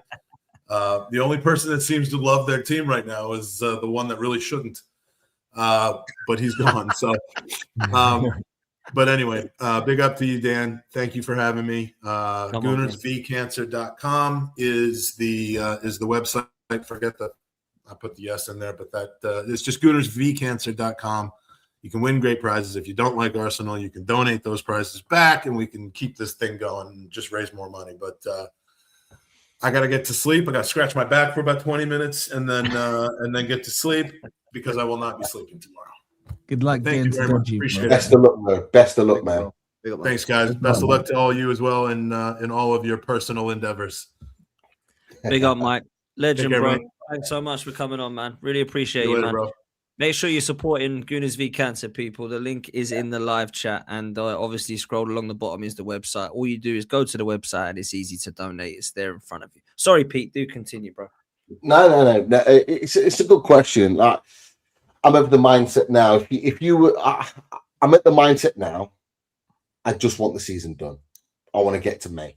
Like, if you ask me, Europa Conference and the season to be finished right now, I'd shake your hand. Fair. I'd shake your hand and go. Like, I'm done with this season. And it sounds really horrible to say that when we're still in 4 competitions, but we're going to be in 3 after Wednesday because we ain't winning the Etihad. Right, the last time we won there, I think. Is Bruno G back? Nah, he ain't gonna be back. There's no point risking him anyway. He ain't even. You're such a different team without Bruno G in it, Pete. It's now 13 games since Bruno signed for the club. It's now 13 games where we haven't had him, which isn't a lot considering he's been here 4 years. And every one of those 13 games when he hasn't played, we haven't won. That just tells you everything you need to know it's about. Mad. When he's not in your side, man, you can just tell a million miles off. Because I tell you what else happens as well. I don't know if you noticed this as well, Pete, but Tonali ends up doing double the amount of work that he needs to do. So he's sprinting around even more because he's trying to fucking get involved because he knows he's got to carry the load. Because like no disrespect to the other lads who come in like Ramsey or whoever, but like they're not Bruno G in it. So I feel like and Tonali's got this pressure on his shoulders because he's like fucking hell, I've got to do this now. So yeah, you can just tell the midfield without him. You know how much I glaze Bruno G, man. I think he's absolutely fucking phenomenal. I'd do nasty things to have him in my team. I swear down. It sounds like Tonali's agent is doing he's on about Bruno G. He's on about Bruno G. But what I was going to say, though, like that, I know slightly changing it, but that Tonali stuff, weird today. What was that all about, man? What was that? Well, Pete's been saying it. Pete's been saying it. Let me just stick with Bruno G for a second, right? Yeah. LB will do nasty things to get Bruno G. We will do nasty things to keep Bruno G. just be mindful of that one. He is absolutely quality. The Sandro Tonali things, I'll be honest, I just laughed at it. I just think it's ridiculous. Apparently, what it turns out now that that this agent that contacted Arsenal wasn't even his agent because Fabrizio Romano's already had a conversation with Tonali's agent tonight after all of this, and he was like, "I've not spoken to Arsenal at all." So it's some sort of person pretending to be whatever. But as I've said to you boys before, regardless of whether that today was a load of rubbish because what it was, but I fully expect it to be the same in the summer because we're not getting Champions League football. And Sandro Tonali is a Champions League football player, right? He hasn't proved it this season. And if you ask most Newcastle United fans, he's been shite this season. He's been poor, right? The guy can't pass for toffee. He just gives the ball away all the time. The amount of like unforced errors that he does this season is crazy. But his running power and his recoveries and his ability to tackle is very, very good. And he has still shown that in moments. But there's no doubt about it, even though it's been a bad season for him, he is still a top level player. And I wouldn't be surprised if some of the top teams coming for him. And I'll be honest with you, if he wants to go in the summer, as long as a team pays the right money that Newcastle would want, he's got a contract till 2030. Move him on. I'm not against it. I'm not against like players like him. Tonali, I'm not against him going if we get the money. Anthony Gordon, if we get the money, see you later. Off you go. Like, I'm not against these guys going. The only one I'd be like really against going because of how important he is the guy who we just talked about. Bruno G. He's the only one. Obviously, we're being linked with Elliot Anderson. I think we will make a move on Anderson, but man, you need to get that name out of your mouth. I tuned in for 2 minutes on Midday Live, and you're there, Elliot Anderson. Yeah. But how much? Because obviously Bruno G's only got 2 years left on his contract, Pete. Right, so. And obviously, he's been there a number of years now. He's won a trophy. If Bruno G, say you don't qualify for Champions League, and Bruno G knocks on the door and said, "Listen, I've given everything here. Yeah, and Pep wants me again. City want me again. 2 years left. Like, let me go." Do you think? What would you think they'd let him go? Do you think they'd try and hold him back like Isak? And if they did, what sort of fee would you ask? He's only got 2 years on his deal, isn't it? I think that if he came to Eddie Howe and Ross Wilson and said that, I think they would probably let him go because of what do you think they'd ask? It sounds like a negotiation here, man. They'd want big money for him. They'd want big money for him because of the fact that he's 28. This is his peak point. Yeah. This is his peak point in his career. 28 years old. I would be saying anywhere around 85 million. I think 80 mil. Because let's be honest, right? From this summer, his value starts to decline because he's 28. Yeah. It is. After this season, his value starts to. So this is like peak. This is like selling at the top of the market. But you got to remember, we ain't going to want to sell him. It's not even if he says. I know. We hold a value to him because of how important he is. Oh, 100%. Yeah. Exactly. How much do you pay for him? 32? No, 35. 35. That's mad. That's a steal. Who the fuck was not spending that guy, man? What the fuck? Well, Arsenal were meant to get Charlie him. Paid twice they couldn't afford him in that window. So that's where we went in. We stole it. Oh my god. Bro, when you see teams like this just fucking get these players, man, at these prices, I'm like, what the fuck? Yeah, we paid 12.5 million for Elliot Anderson. We paid 11 million for Moreno. Anderson, man. Shut up, man. What? Stop.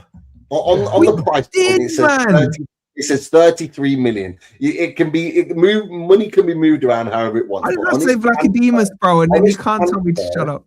On this transfer, it says 33 mil. 33 mil. So you can say whatever you want, but am I lying, Pete? Am I lying? What's that? Is it a worry though, Pete, that like I've always glazed apparently Newcastle and they support them and all this kind of stuff. But is it a worry that they've been heavily glazing Newcastle, to be fair? Yeah, well, they're not going to come fifth anymore, that's for sure. But I've got to be real. Like, I look at what Newcastle. I think LB will probably agree with this. Me and LB have kind of appreciated Newcastle when they've been at their best. And I'm just kind of worried. Well, it doesn't bother me, but I'd be worried if I was a Newcastle fan that what we've just been speaking about will happen. And then I kind of don't really get where the project goes. Like Isak has gone. Tonali might go, you reckon? Bruno G might knock on the door and say, well, they're going. I'm going to go now as well. They're not all going to go. They're not all going to go. No. And this is the thing. Like, if Bruno had that conversation with Eddie Howe when he went to Man City, for example, that means Tonali stays. Kicking and screaming, he ain't going. Like, and I know that we did that with Isak, but I don't. That was an anomaly. What Alexander is, I've never seen. Plus, it was a Prem team. No Italian team's going to give the money for Tonali. And exactly, like you say, Tonali's 2030 contract. So Newcastle have all the power on Tonali. I always say, as soon as the player gets his contract down to 2 years, they're fucked. Yeah, to shift to the power of the player, because at that point it's like, all right, I'll stay for 2 years and I'll fucking leave on a free. Whereas you can't really do that. He's contracted until 2030, isn't he? Yeah, and that's the thing. So like, I don't think all of these players are going to go, but what I do think is, for me, I think we need to rip up the script, right, and start again. It needs to go one of two ways. It needs to be, if Eddie Howe is going to stay at Newcastle United, we need to rebuild this team. We need to rebuild this team. So effectively, I think our wingers need to be chopped. So the likes of Gordon potentially needs to be going. I think Jacob Murphy needs to be moved on. Can you just give Gordon a big new Alanga potentially, just one sec. If Alanga doesn't significantly improve, I think we maybe have to consider cutting our losses, although I think that's probably less likely. But we need to then get another two wingers that actually complement our strikers in Nick Voltemada and Johan Wieser, because our wingers don't supplement the strikers that we've got. It just doesn't work. It's chalk and cheese. So if Eddie Howe is going to stay, those things need to change to make us a better team. Or the opposite to that is Eddie Howe leaves and another manager comes in and we change the style of play to suit the likes of Nick Voltemada. It has to go one of two ways in this summer. I feel you're holding back because it doesn't work. And I actually think, as much as the fans love him, I actually think Nick Voltemada could potentially be on the chopping block in the summer. With the situation around Harry Kane, Bayern Munich is still there. They still want him. And it's not out of the realms of possibility. If Eddie Howe stays, he's never going to be that striker that Eddie Howe wants in his setup. And he's never going to be that guy. And I think there's going to be a point where we look at it, and if Eddie Howe stays, he's going to go, maybe we need to cash in while we can, move him on, even just after a year, and then reinvest in a striker that can actually play the system. There's going to be big changes regardless, lads. There has to be, because this cannot continue. Yeah. Because you don't feel like he's Eddie Howe out and he's just not saying no, but do you know what I find strange, right? Is I'm not Howe out. I don't know, man. The way you're talking, it sounds like an Eddie Howe. Something has to change. It is either the manager that has to go to allow the players. Which would you change? Which would you change? Or the players need to change. Which would you change? Pete, let it out, man. I feel like you're just sitting on this. I don't know. I don't know. All right. Well, it's cheaper to change the manager than it is to change all those players. It is cheaper to change the manager, and I think that hasn't he had his time? The simple situation would be is that Eddie Howe takes England job, and then it takes the conversation out. If he goes and takes England job, as much as I want England to win, you're answering all these questions about what you think might happen. We're asking you, what do you want to happen? I want us to play good football. Pete, don't put edgy on me here, Pete. I want us to play attractive football. I miss enjoying watching Newcastle United. I don't enjoy watching them. I love my team. I back my team. I'll be there if I can be there. If I can't, I watch it on TV and I support the boys. But I'm not enjoying watching this team play football. I hear it. I'm in the same boat. And you know what I said? I said dash out. It takes this weight off your chest. It's easy to say, get him out, this, that, and the other. But you're not saying either. You're not saying either. I back my team and I back my manager, and I always have. Until he leaves the club, at that point, I'll look at alternatives. Do you know what I'd be concerned about? I am going to back it. I am going to back him, and I'm going to hope, because he's done so much like a politician. Pete. I love you, Pete. But I've got to believe that he can do I've got to believe that he can turn it around. I have to. So you think? Okay, by you saying that, then you think he should sell the trophy? He's won us a trophy last year. He's pulled us Champions League football. He's taken us to that level. It's not won the league last year. They want a little bit further. If he can't, fine. He moves on. I have to believe until then that he can turn it around. But he's got to make better changes than he has been doing recently. Do you know what I'd be concerned about, right, from a Newcastle perspective, is that the money that's been spent this summer, the players that have come in, and they've clearly been signed and they don't suit the system. So there's clearly been a lack of communication on what's going on here. So players have been signed for a system that they don't suit, or is how ignoring changing the system for the, because surely if you spend that money on those players, and it's a lot of money, right, whether they were your first choice targets or not, you spent a lot of money. Surely when you sign those players, you got to think as a manager, these are the players that I've been given. To get the best out of them, I had to change the system. What is the point of spending 70 odd million quid on Voltemada and then use a system which doesn't get the best out of him? I'll tell you why. It's very simple. Those signings were panic signings. Do you think all of them were? Panic signings. They were panic buys. It's true. That's a great point. The whole Isak. This is why I feel a little bit sorry for Hal, right? Because I just feel like the whole summer was just fucked because of Isak. It was fucked, yeah. Isak fucked them. Now, Newcastle were in a difficult position. Don't get me wrong. But I think if they could have done it again, I think they'd get rid of him at the start of the window. Maybe take 90, 100 mil, take a bit less. And it's easy saying it now, man, but it's fucking hard. That Isak fucked him over big time. Of course, and this is the thing. People don't realise. I've got Sophie in there. Sophie's in the chat, and she wants Eddie Howe out. So anything Eddie Howe negative, and she's on it. And I get it. That's absolutely fine. I get Big it. up, sorry. At least she's saying it.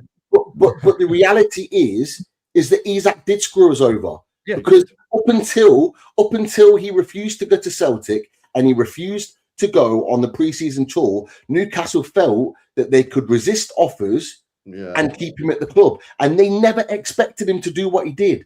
Yeah. And everyone now realizes how important Isak was to the way in which we played. You got to follow through. This is. So I'm trying to be balanced, yeah, Pete. Yeah. So I think Isak put you over, but as a club, if you're going to take the decision that they took, you've got to follow through.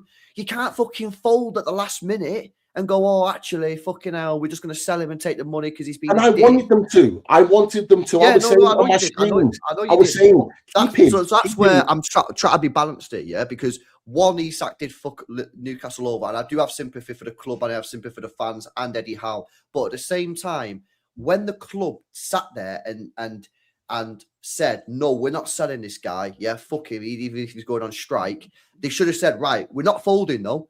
And they should have said to Eddie Howe, yeah, listen, if we're at the start of the season and he's still on strike, we're not going to sell him on deadline day. We're gonna go through. And they didn't. They ended up folding, and that's where I would have criticism for him. Like that's with the ownership, LB. That's with the ownership, because it's the ownership. It was the owner. It was the chairman that was holding on. Eddie Howe had already said, get him out. It was the chairman that held on for the last few weeks of that window, because.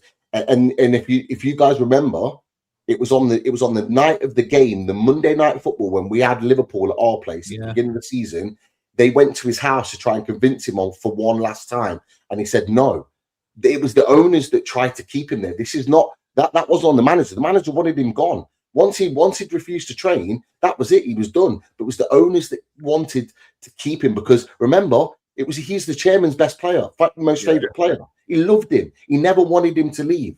But we're missing an important point, right? We went into this summer without a sporting director, and the CEO.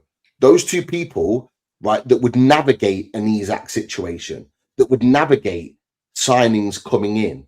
It was all done by Eddie Howe and the scouts, right? So they have to take responsibility for the players that they came in. But equally, it was all a last-minute hash job, particularly with Wisa. Wisa and Voltemada were done on the last week. You think they were the first choices for Newcastle United? No. Far from it. If it was up to us, we'd have had Brian Mbeumo in the club.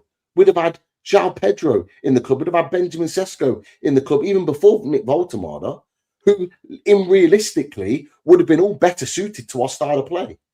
But is it true you could have had Ekitike if you'd let him go to Liverpool? Ekitike deal was agreed. That was the rumour, wasn't it? Could you imagine if you'd let him go, he went anyway, you'd have the baller. That's what you should have done. That's what you should have done. But it's the same hindsight. It was the week after. But he was never going to stay, though, was he? He was never going to go back and play. No, but at that point, it was different. At that point, when we'd agreed the fee with Ekitike, Isak was on pre-season training in Germany with us.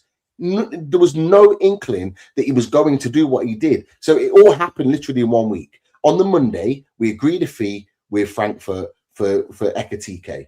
By the following Saturday, right, when that deal was agreed with Ekitike, because then the deal changed, Liverpool signed Ekitike. At that point, Newcastle thought, well, Isak's going to stay. On the Saturday, the day after the Ekitike deal was agreed with Liverpool, he then refused to go to the Celtic game. And everything transpired after that point. At that point, Ekitike was already gone to Liverpool. Isak kicked off and refused to play, refused to travel, and everything transpired after that point. So Ekitike was already done. Had he had done that and not reported for pre-season and said, I don't want to play, Ekitike would have been a Newcastle player. Because I think if he'd have done it earlier, Newcastle would have gone, right, yeah, fuck it, let's get rid of him, let's get Ekitike in. And I think it would have happened a lot more seamlessly. But they thought with Ekitike then going to Liverpool, that Isak would stay. They never anticipated that Isak would go to the levels. I've never seen anything like that before, ever, from a player. Nobody expected it, and that's why it happened. Seen Pierre Van Hooijdonk. Oh, yeah. Didn't Visser do it as well to an extent? Maybe not to that extent, but Visser down tools. I'm just saying I've never experienced it from a player ever. Nah, Isak was on madness. Yeah, that was on. I feel like Newcastle this summer have to go big. Bro, and they've got to get proven players. Champions League football. How are we going to go big? I know. We ain't getting Champions League football. If we get Europe, we can still attract a level of player. I agree with you. We're going to have to go because we haven't signed in January. We're going to have to go big in terms of. Have you done no business in Jan? No, it's like no one. We've done nothing. Anyhow, said we're not getting anyone in. We haven't signed anybody, and that's even more criminal. And I blame the owners for that, for not insisting that players are brought in. I blame Eddie Howe also for saying, I want more players. Bruno's injured. Joe Linton's injured. Miley's injured. Botman's injured. Tino's injured. 5 key players that all start for Newcastle United. And yet, why are we not signing players to improve? Why is Eddie Howe not banging down the door to Ross Wilson and David Hopkinson and going, I need players? Why is he not doing that? And why are they not going, Eddie, do you need a player or two? But Ross Wilson would do that. I don't agree. I don't get that, Pete. Ross Wilson was pretty good at Forest, and he was bringing players in left, right, and centre. So maybe it's the people writing the checks. Well, this is why I say that blame needs to be not just on Eddie Howe for not bringing players in. It needs to be further up the chain. I've been putting more emphasis on them because I need to see more from those owners to show that they're actually backing the club and they're putting money behind it. But this season, where do you have yourself finishing right now? I'll be honest with you, mate. I've got no idea. We're sitting now. Sunderland won tonight. We're sitting in 11th. 11th. We could win at the weekend and we could go back up to 7th or something like that. It will chop and change. The problem with Newcastle United and this version of us this season, we are way too inconsistent. We might win a couple of games, but we know we're going to lose a couple of games. This run of games in the next 5 weeks is ridiculous. And I think it's going to get worse before it gets better, lads. I think we're going to get beat at Aston Villa in the FA Cup. I think we're going to get beat on Wednesday night. I think we'll probably get a draw against Brentford at home on Saturday. I don't know what type of team we're going to turn up at Tottenham Hotspur Stadium on next Tuesday when we play them. Anyone would think that would be Tottenham a crap banker. I'm not too sure because our away form is one of the worst in the Premier League this season. One of the worst, and I'd probably say it's the worst because the teams down there that are below us with the worst away record, you'd expect it because they're at the bottom of the league. Newcastle United, with the value of player and the quality of player we've got, should not be that bad away from home. For years, though, it's been years. It has been, but not as bad as it has been this year for this season. This season's been an absolute disgrace away from home. It's a joke.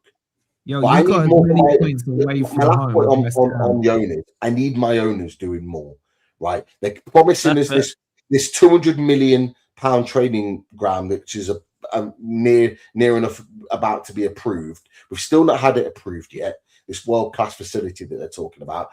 The new stadium's got dropped off a cliff, right? So they've not put big money behind the club to backers. When you had Etihad and Man City owners, what did they do? They put out a world-class training ground. They've improved the stadium year upon year and made incremental changes.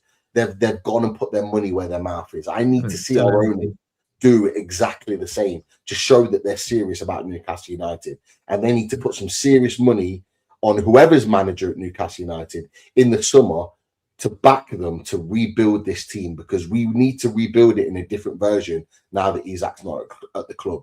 And the way it is currently, it's not working. It's not fit for purpose. No, that's fair. I think that's fair. Let me do these supers, and then I've got a chat for Wolfie. We'll close because of the time. Deji, you're a disgrace for wanting us to lose. I'd already read that one out, but yeah, I kind of agree. Deji is a disgrace. Man says, no, this is London this week. Don and Lawless after that clash. No, man, I was at the darts last night, which was class, by the way. So I weren't able to be there. So that will be back next week. NetTweet says, is Mickey Luck-Teta the luckiest manager of all time? Pep is gifting the title cake on a plate to him. Arteta would have to hate Arsenal with a passion to mess this lead up. If we mess this lead up, I wouldn't want to be Mikel Arteta in the summer, let me tell you that. It'll still be there. What's that? Bro, it'll still be there if you fucked it up. It'll still be there. Oh, that's on the owners. Yeah. If Arteta messes up, anyone clapping in May hates Arsenal. There won't be anyone clapping in May because there won't be a parade to be messed up. Long as Arteta favours Odegaard, Pep remains a threat. NetTweet really doesn't like Arteta. No, Odegaard. Big up to you, though, bro. Big up to you. Wolfie, to see us out. Ginger Mourinho out still. Dustiest game of the weekend, that. Honestly, man. That was a good result for you with 10 men, wasn't it? Yeah, exactly. He had a 1-1 draw with 10 men for a half. That respect Ginger Mourinho. Bro, like I'll tell you what I took away from that game. Palace are in the shits, man. We were 10 man, low blocking. They didn't create a shot on goal. It was a dead foot. The first half was quite good. It was a bit of a basketball match, but that second half was horrific, man. And you know when you see the players down tooling and all that, man, Glasner's down tooled. It's the first time I've seen a manager down tooling on the team instead of the players. It's like that way around, but. My God, it was a horrible second half, but we got the point. It's just you got Wolves in your next two games. You win those, you're safe. Yeah, we're not beating Leeds. Leeds away is not good for us, but it's easy, mate. Easy. We've just showed that. Come on, easy. Yeah, if it's a 3 p.m, it's easy. If it's a night game, different. It's a Friday night, 8 p.m. Oh yeah, you're cooked. Yeah, you won't do it. I think we won't win that. We might get a draw. I think we beat Wolves, and then that's it. It's done. But. Who have you got in the Europa League again, Wolfie? We've got Fenerbahce. Oh, that's horrible. They just signed Kante, you know, or I think they were close to signing Kante. Yeah, Kante. Bro, you're cooked in the Europa League. Then you're out there. They've still got John Duran on loan. I know he's trying. They were desperately trying to get rid of him. They were desperately trying to ship him. The windows are closed, bro. But Duran's a Al Nassr player anyway, so like this. They played well against Villa, you know. They were decent. Villa only just won. Like they're a decent side. Bro, they drew with Ferran Varos, who we slapped 4-0 with our Are you going through them, Wolfie? Yeah, and the thing is, if we go through now, we don't get Lyon or Villa till the semis and the final. Like the draw is basically pretty much every team we played in the league phase will be our next opponents as we go through. Is it a dusty Europa League? It's dusty. It's so dead, man. Ferran Varos were undefeated, and we played them with our B team. Bloody, what's his face? Robbie Keane, the Spurs twat. Yeah. And we just slapped them up 4-0 at our B team. It's just that league is embarrassing, man. They need to drop the Champions League teams back into it. Bro, I'm telling you now, like, I'm not being funny. There's not actually that much difference between Europa League and Conference League anymore. There's still a gap, but it's not that big anymore. I'll be honest with you. There's not much difference between Conference and Champions League. In a league where Spurs can finish fourth, I don't think the Champions League can talk much either. Like football, it's not. We say the Premier League is dead and everything. That's just the Premier League. Hardly anything on Europe. The state of European football. There's a lot of dusty teams. If we're like slating England, then all of them pretty much qualified for the top 8. Like, come on, man, that's bad, isn't it? You know what I'm saying? Four of the 5 teams were top 8. That's mad. That's crazy. LB, your team nearly embarrassed us, man. Just scraping it by 1 point in the end. Did you finish top 8, LB? Just Newcastle, Mourinho. wasn't it? It was only 8th, innit? If fucking Madrid would have scored 1, or PSG or Newcastle, we got mad lucky in the end, man. Like 1 goal in like 4 different matches, and we would have been out of the fucking top 8. Pete, let me ask you a question, because obviously I wasn't watching it because I was watching City. That last 15 minutes at PSG Newcastle game, was it end to end or nah? Because you both needed a goal, innit? No, we should have won. Yeah, the chat said. The golden chance, like literally in the last. You hit the bar, didn't you? Yeah, it came off. It came off the bar and went wide. He just the ball was spinning. He just didn't get hit on it. But maybe we were the better team. Yeah, the chat said Newcastle had 2 big chances, but because in my head I was like, you both need to win. So I could have just imagined the game was like. It wasn't really end to end. Newcastle were on top of them. PSG haven't been hyped up enough. Like PSG up clearly aren't. I mean, Pete will probably know his brother. Yeah, but they did this last year though, Dan. They weren't good in the first half of the season last year. In the second half, they just went bang. But you got to remember, PSG played the Champions League final, straight into the Club World Cup. Then after that, they literally went away. They had 1 week pre-season before the season started. So they've had no rest. They've literally had no rest. They like finished the season and then went straight into another season. And they're at this moment they're flagging right now. They may well kick it into another gear, but there's a reason why PSG, all their top players, have had like a lot of injuries this season.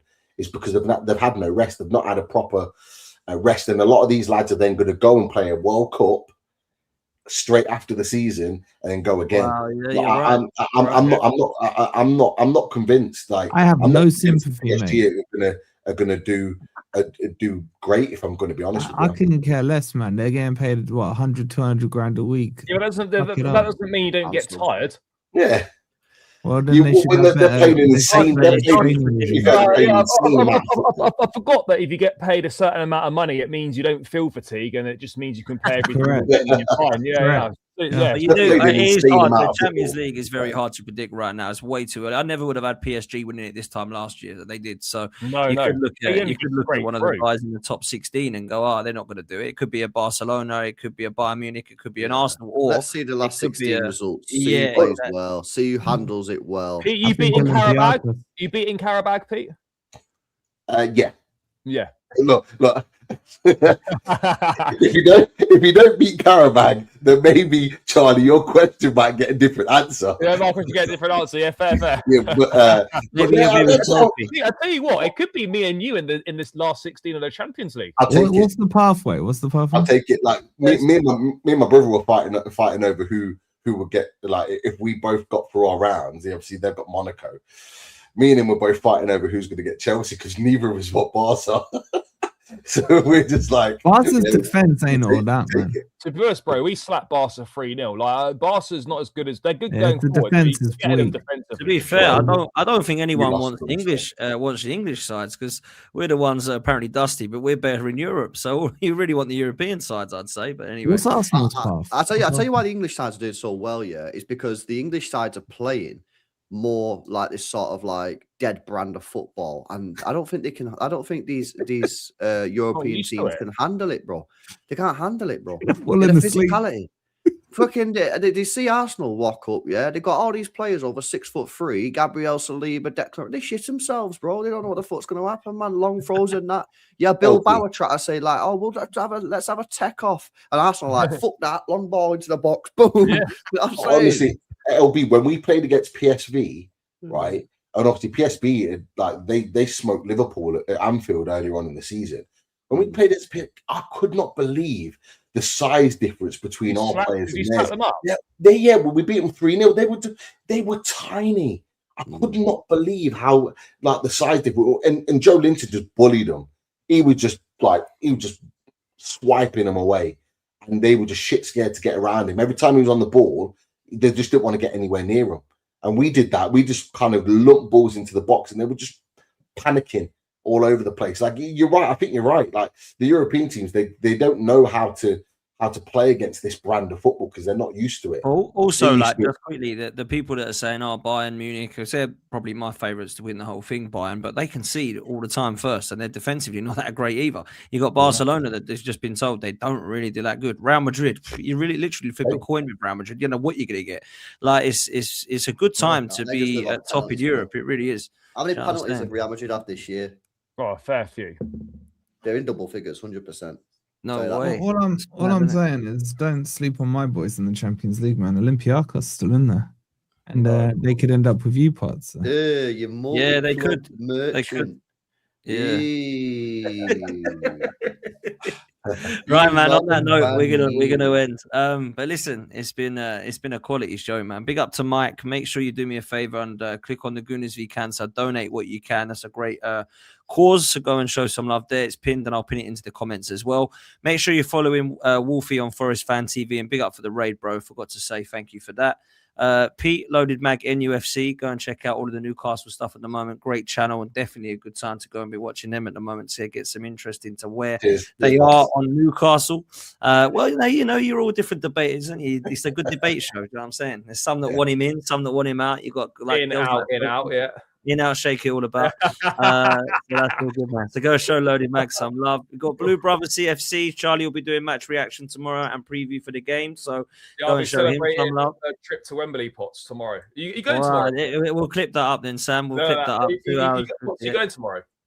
Yeah, I'm there. Are you? Mate, I'm there, mate. If we go through, you dare run away from the Emirates quickly. If you leave at half time, Charlie, you dare, yeah? Mate, I'm not, mate, I never leave the game early. I've never left the game we'll early. See what happens. Just make sure you're there for Pots then afterwards. Yeah, make sure you're there. And make sure you're asking for that respect, yeah? It's going to smash it down, though, Charlie. Apparently, it's going to be a wet night. So is it? Oh, fucking hell. Apparently so. No, which is not good. Well, wet pitch suits nice football, Charlie. So you're on top, mate. Oh, I might be. Yeah, we'll be sorted. Yeah. Ty will be there with me. You know, you have to remember it has been raining. It's been raining. The Dwight McNeil transfer collapsed. Oh, that's such a shame, man. I really wanted him to be up front with Brennan Johnson and Larson for Palace. That's the worst front three in history, I think, isn't it? Brennan Larson's actually all right. It's not worth that money, but I don't think he's that bad. He's getting benched to Wolves, man. He's getting benched. I don't know if he's that. They wanted him gone because they wanted him to go, bro. Yeah. What did they pay, Charlie? 43 plus 48. 48. Yeah, but you're including the 5 add-ons. It's 43. Hell yeah, I am.